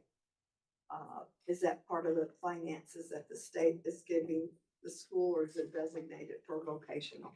I think it would depend on the school and the way that works. For as far as TDLR is concerned, of course, we don't contribute financially, but we contribute our expertise and our resource to assist in licensure. Yeah, I have a question. Mr. Bruno, thank you for putting this one up. Is there something that can be put on the webpage? Yes, sir, absolutely. Because this is a lot of good, useful information. Yes, sir. Thank you. We will. Any other questions? Just a comment, if I may, Mr. Chair. I want to thank the agency, you specifically, Steve, Courtney, and the entire staff that has moved mountains to get these things done. Y'all have cut the red tape. You've moved the hurdles and the roadblocks and the speed bumps and whatever you want to call them to get these kids licensed on their graduation day. And you're changing lives. And the horse is out of the barn now. School districts across the state want to do it. Texas Association of Community Colleges is chomping at the bit to partner with us to do these things. So you've changed the way kids are going to be educated in the state. The entire agency has. So you are to be commended. Your entire staff is to be commended. This agency has done incredible things in the last 9 months. So thank you all. Thank you. Thank you, Mr. Brown. Yes, sir. Okay, item T, Commissioner Board Groups, Commissioner Butler. Yes, sir, Mr. Chair. The anti-human trafficking work group has met. I think a couple of weeks ago is when we met last, talking about changing lives again in Texas. I'm just going to hit some of the highlights. The Anti-Human Trafficking Division continues to utilize tools to combat and disrupt organized crime involved in the illicit massage industry. Just the last 8 months, the division has issued 26 emergency orders on illicit businesses, helped 27 victims, partnered with 14 non-governmental organizations to provide human trafficking training to more than 500 professionals. As a newly implemented process to review applications and renewals flagged for human trafficking, as Mr. Bruno pointed out just a few minutes ago. Staff also reported a recent emergency order issued against a suspected diploma mill massage school in the Plano area, revoking massage therapy and massage instructor licenses of 3 individuals due to evidence that these individuals were assisting students in obtaining or trying to obtain massage therapy licenses by fraud or false representation. Individuals associated with the school have been the subject of prior TDLR emergency license suspension orders for suspected human trafficking in Garland and Fort Worth. One of the individuals subject to the emergency order owns 3 properties in Lubbock, and at least 75 individuals enrolled at the school subject to the order list the addresses of those properties as their own addresses. In this investigation of the suspected diploma mills, staff has analyzed data related to the administration of the Texas massage exam in simplified Chinese. And the data would indicate that the exam is problematic for many different reasons in our fight against organized crime in illicit massage. Staff are working with our stakeholders and vendors on next steps, which I support, to stop or at least at a minimum pause the offering of exams in simplified Chinese. We must balance the offering of language accommodations against the risks of enabling bad actors. I want to thank the staff for doing this. Liz Wiggins, Suzanne Catrone, Pedro, Chris Russi. Who else is in our group? Nicole Burns is here. Nicole, She's on the team. thank you, Nicole. Anybody that's had a hand in this, you're saving lives. You are really changing the face of Texas, and even just the process of getting rid of the Texas exam is going to change what happens and how easily human trafficking victims get sucked into this world. So thank you for all that you've done. Mr. Chairman, thank you for allowing these things to happen. Thank you. Dr. Wesson? Oh, just for, real quick on Enforcement Commission, what's going on with that is, it's a kind of a rework and revamp and improving on options available. Recently, it's just been hiring, some law clerks that are gonna help prosecutors establishing a legal assistance specialist to help assist in prosecutions and sending closing letters, expanding the case authority for legal assistance to reduce the number of cases requiring prosecution, implementing an online criminal history evaluation letter submission process with the Wyndham applicants so we can make that a little bit quicker, and sending requests for information and correspondence response online. As we've done, Mr. Bruno said, we've been trying to get paperless here, so we're not having to do it by snail mail.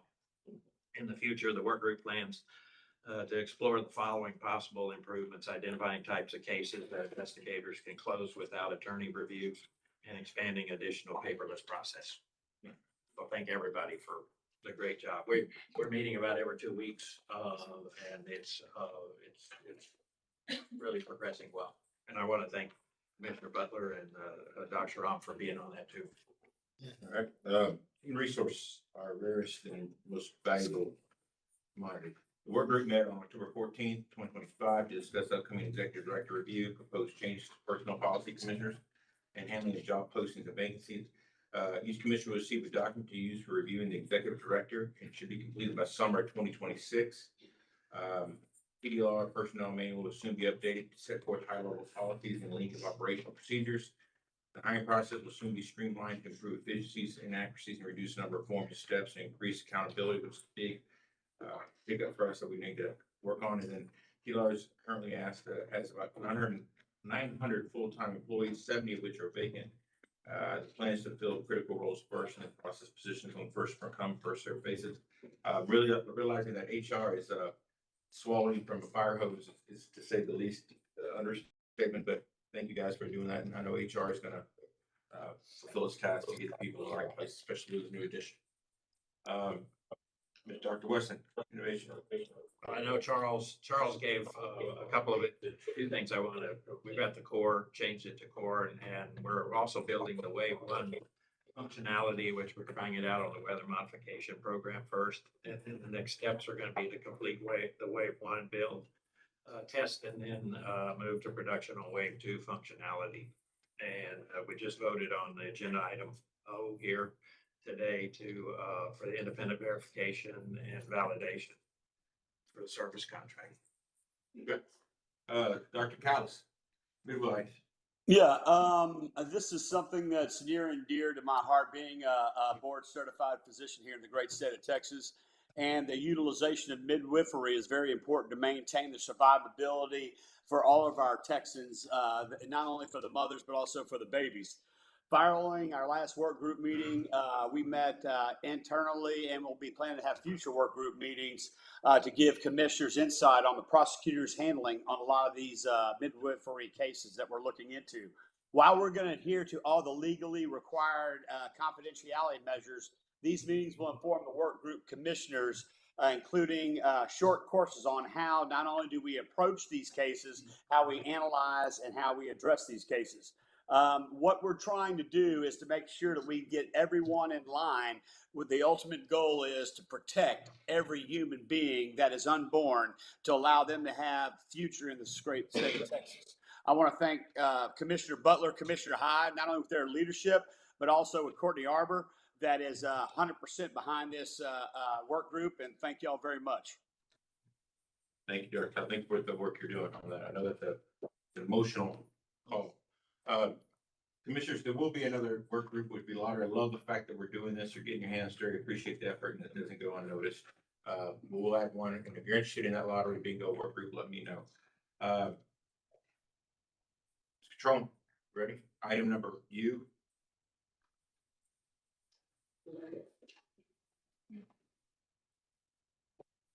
Good afternoon. Is it afternoon already? It is. Where's lunch? Yeah, Charles. If somebody got a raise today, they should be buying lunch. Let it go. I thought Brian Francis came to buy like lunch after X. Brian makes it lunch. All right, go ahead. I will be presenting the staff's recommendations for appointments, reappointments, presiding officer appointments and reappointments, along with the proposed staggering term lengths for the bingo advisory committee members. For new appointments, the following applicants are recommended. Dr. Rosa Patterson for the Behavior Analyst Advisory Board, Casey Jackson for the Bingo Advisory Committee, Alvin Timmons for the Board of Boiler Rule, Felix Ramirez for the Combative Sports Advisory Board, Vanessa Myers and Erica Vela for the Hearing Instrument Fitters and Dispensers Advisory Board, Jennifer Kelleher, Gretchen Robinson, and Kristen Bowers for the Midwives Advisory Board, Cindy Flores for the Motorcycle Safety Advisory Board, Christopher Sparks and Jose Valdovinos for the Registered Sanitarian Advisory Board. There are 5 individuals recommended for reappointments. They are Natalie Dietz and Nicholas Gonzalez for the Auctioneer Advisory Board, Kyle Fairley for the Elimination of Architectural Barriers Advisory Board, Dr. David Jones and Colby Music for the Motorcycle Safety Advisory Board. There are 2 individuals recommended for presiding officer appointments. They are Dustin Potter for the Hearing Instrument Fitters and Dispensers, as well as Michael Lance Thomas for the Used Automotive Parts Recycling Advisory Board. Last, before the first motion, there are 3 individuals that are seeking reappointment as presiding officers. Brittany Webb for the Advisory Board of Athletic Trainers, Dr. Luis Chapa for the Combative Sports Advisory Board, and Janet Paul Hewlett for the Dietitian Advisory Board. Staff respectfully requests that the commissioners approve the appointments, reappointments, and presiding officer appointments and reappointments as presented. Any questions? Commissioners? Okay. So, Mr. Trump, I know with the bingo advisory board, because that's a new one to us, right? So it's gonna cause for some staggered terms on that board. Vice Chair, I think, that's not on the, I think. Oh, I thought it was. I thought that's what we're talking about. Are I'm we not gonna talking bring about? that up next. If we could just get a vote on the appointments and Appointments, reappointment. Oh, forgive me. So you want to do the motion? So moved. Second? Second. All right, motion is second. Hang on, let's keep your powder up. All in favor, say aye. Aye. Aye. Okay, motion carried. All right. Now, Are we ready? yeah, Are you sure? let her make her. Please, please.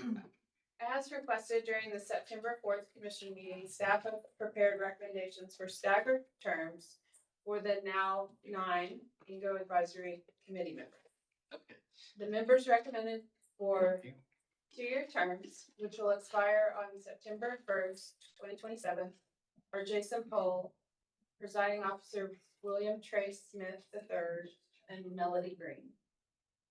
The members recommended for the 4-year terms expiring on September 1st, 2029 are Tommy Duncan Jr., Veronica Urigas, and Floyd Olive. The members recommended for the 6-year terms expiring on September 1st, 2031 are Audrey Walter, Victor Kuykendall, and Casey Jackson, the newest appointee. Unless there are questions or comments, you may move to accept the recommendations as provided by staff. Okay. Great. Thank you. Thank you so much. Thank you. And I appreciate that, knowing this is a new advisory board to us. And so things are going to happen and mistakes are going to be made specifically on my part. Exhibit A, B, and C. 2 minutes ago. So because they are staggered terms, I think, again, the confusion and mistakes are mine. I would like to offer an alternative. Mr. Oliver was supposed to be the 2-year term, and that's my mistake. And so I would like to follow the sword there, and replace, Mr. Holt, with Mr. Oliver. And that would be a motion that I would make to the commission. Okay. And I would like to apologize profusely. No, to fine, everybody. you're absolutely fine. Is there a second? Second. Okay, any further discussion? Yes, sir. Yeah. I have nothing against the person right there, but in state of Texas, you got to be a resident to be appointed to the board or commissions. The governor who appoints us can't appoint anyone from out of state. I understand that there's an issue right there. However, when the governor can't appoint, the same thing with Storm Uri, there were other members, and I think, they changed. So I would rather respectfully request that we need to find an alternate so that Texas residency requirements are met. Texas is for Texans, period. Good, good. We still have the motion. We have a second. Any comments? Any other comments? Okay, all in favor of the motion, say aye. Aye. No. Hang on. All opposed? No. There you go. All right, motion carries. Thank you, thank you. All right. Executive reports. Couple of highlights here. Last night we participated in an informational session with some foster youth and a group called Arrow Child and Family Ministries. They're a group that serves foster youth across the state of Texas. I want to thank Steve Bruno for organizing all of this. Our friends from the plumbing board, Lisa Hill, participated with Arrow and our staff. And what we did was introduce these foster youth to some of the careers that we license: plumbing, electrical, air conditioning, barber, cosmetology. And we'll have a series of smaller meetings with the foster youth after that, if they have interest in one or more of those industries, talking to them about how to become trained, apprenticeship opportunities, and then licensing opportunities. So thank you again, Steve, for coordinating that. It was mentioned by Sergio a moment ago in the updates, but we celebrated the second largest win in Powerball and US history this fiscal year, which was a great start. We hope it starts a run of good luck for us as overseers of the Texas Lottery. That winner has come forward and the payment has been made to a trust. The anonymity was requested, so we can't go into the details about that. And very few of us even know who that is. So it wouldn't be shared, but also we visited the retailer who sold the winning ticket last month and provided them with a retailer bonus check of $250,000, thanking them for making the game available. So that was an exciting couple of months for us.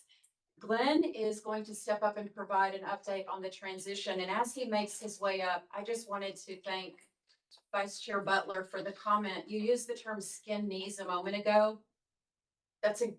It's true. We're moving very fast. This bill came at us fast. I appreciate, Chairman, that you're putting together a lottery and bingo work group because we want to make sure you have all of the information that we have. We're just covering a lot of ground very quickly. There were a lot of items that were tabled through legislative session, and we're playing catch up to make sure this is the first time we've had a program that has a push and pull. We're regulating, but we're dependent. The state is dependent on that revenue, so we don't want to slow anything down and affect the revenue that so many Texans benefit from. So thank you for your graciousness, and also anyone who would like to join that work group, and Chairman for putting it together. I also want to just say publicly, I have a lot of confidence in the executive team, our new TDLR executive team and the leadership team overall. We're hitting a great stride in our communication and integrating. And I'm still very grateful that we were able to bring in Glenn Neal and Nicole Oria from the outside as an outside set of eyes on everything we're doing related to lottery and bingo. That instills a lot of confidence in me and others. I think that they're bringing in a new perspective. Thank you. Glenn Neal, Transition Director. I'll be brief. As you know, Senate Bill 3070 provides specific program changes to lottery and charitable bingo. We're tracking those actions to completion now. I'll hit a few highlights. The required reports have been submitted timely. The first being a quarterly report to the Legislative Budget Board submitted at the end of September. We have another report due to them at the end of December. Review of the lottery contracts by our special counsel, Nicole Oria, is on track. We're about 50% through that review.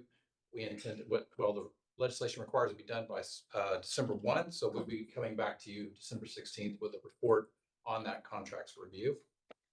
As you know, retail rules changes are on track and ongoing. Applications for the Lottery Advisory Committee are being received and vetted. As of last week, we received 23 applications for the Lottery Advisory Committee. We anticipate bringing forward applicants to you at the next meeting in December. We're nearing completion of a scope of work to procure benchmarking services for the Lottery Operations Division. We'll benchmark performance for fiscal year 2025, and then going forward, we will replicate those benchmarks for comparison in future years. And then I've been meeting personally with each of the directors over the administrative areas, looking for opportunities and making plans for further integration of our administrative functions. So I'll pause there to see if you have any questions. Any questions? All right, Courtney? Anything? Oh, No I'm sorry. questions? Are you pausing or are you done? I am done. Oh. That looks so good to me. All right. And I've got 2 more quick updates. Okay. You know that we've been very focused on flexibility and doing everything we can for our licensees to have more exam options and to receive their licensing exams more quickly. You've heard all about the pilot with San Jacinto College and how students are walking the stage with multiple barber and cosmetology or massage licenses with their certificate of completion and also their license.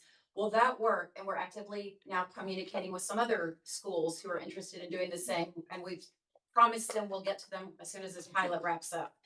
But that pilot and the great interest that we're seeing from it has highlighted some other areas for flexibility. So the team is hosting on November 3rd, specifically to barber and cosmetology, the team is hosting a summit in person and virtual. We have 600 people who have shown interest in attending virtually, hopefully mostly virtually, because this is the room, to talk about barber and cosmetology, flexibility of license exams and expanding where those exams can be provided, and also the value of a required practical exam. We've heard from some stakeholders that they don't necessarily believe that that should be a requirement. Others say absolutely should. So November 3rd, we're going to have that conversation. So again, Steve Bruno and team are putting that together. And it's great for us to be able to hear from so many stakeholders. It's going to be a huge undertaking, but we want to hear what is of value to them. We have some flexibility under the law, so we want to exercise it if the industry tells us they'd like to see it.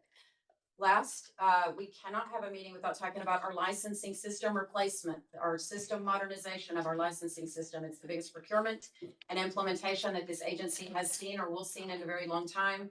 Steve Bruno and John Fowler are the leads on the program and technical for this, and they have a quick update. Thank you, Courtney, and Commissioner Weston, thank you for your update from the work group.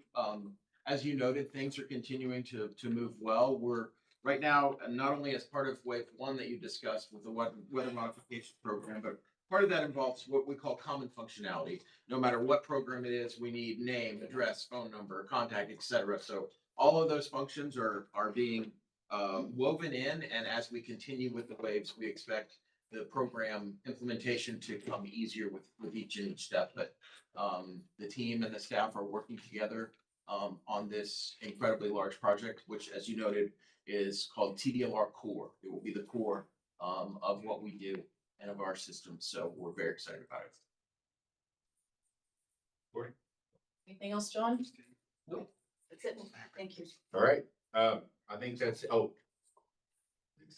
want Commissioner, I want you to understand that what happened yesterday was pretty historic. These are foster kids who are going to age out of the system. They're kids that are 30% of them will be drug addicts or 30% of them will commit suicide. That's their future. And we're stepping in and matching the efforts with Arrow, which is the largest private foster and adoption. So once they hit age 13, they're not going to get adopted. So we're working with them, getting them licensed, getting them opportunity. And then there was a great call. There's 30 students that were on that call. I heard you did a great job. I hear the chairman for Arrow is an amazing, beautiful woman. So I was so enamored by her. So that is your wife, sir. That is my wife, sir. I noticed, I saw that, I was letting it sit for a little bit, Steve. Let it marinate for a little bit. And and by the way, when it was little Chairman Figueroa, we didn't know which Figueroa we were. She's the true chairman, and, so it's the ranking order. But that is a statement. I know Commissioner Butler said we're changing lives, we're saving lives there. And so you should be proud, and I'm excited about that opportunity. That should be in the foremost ideas at the Capitol Governor's office. That is as good as it gets for us in this amazing industry. So thank you. December 16th is, I apologize for the change. That was on me. I had some challenges there, so I appreciate that. I will try to codify and get as much solidification for next year's dates where they're present. I know there's a lot of flexibility with regs and everything else, but we'll get that. So December 16th, if there's a challenge, let me know, and we'll work through them. Is there anything else, Courtney? Yes. I want a couple of them. I want to give a shout out to the inspectors who have completed more than 100 inspections. I think, that's remarkable. They're doing the work, what they're supposed to do. That's one. The second one is, I want you all to look into the electrical code, because I think, we have a 26% passing rate there.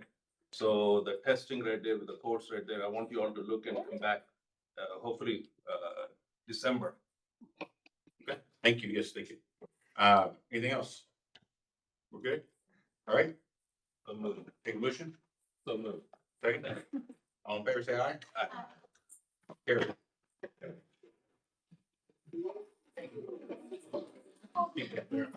Yes.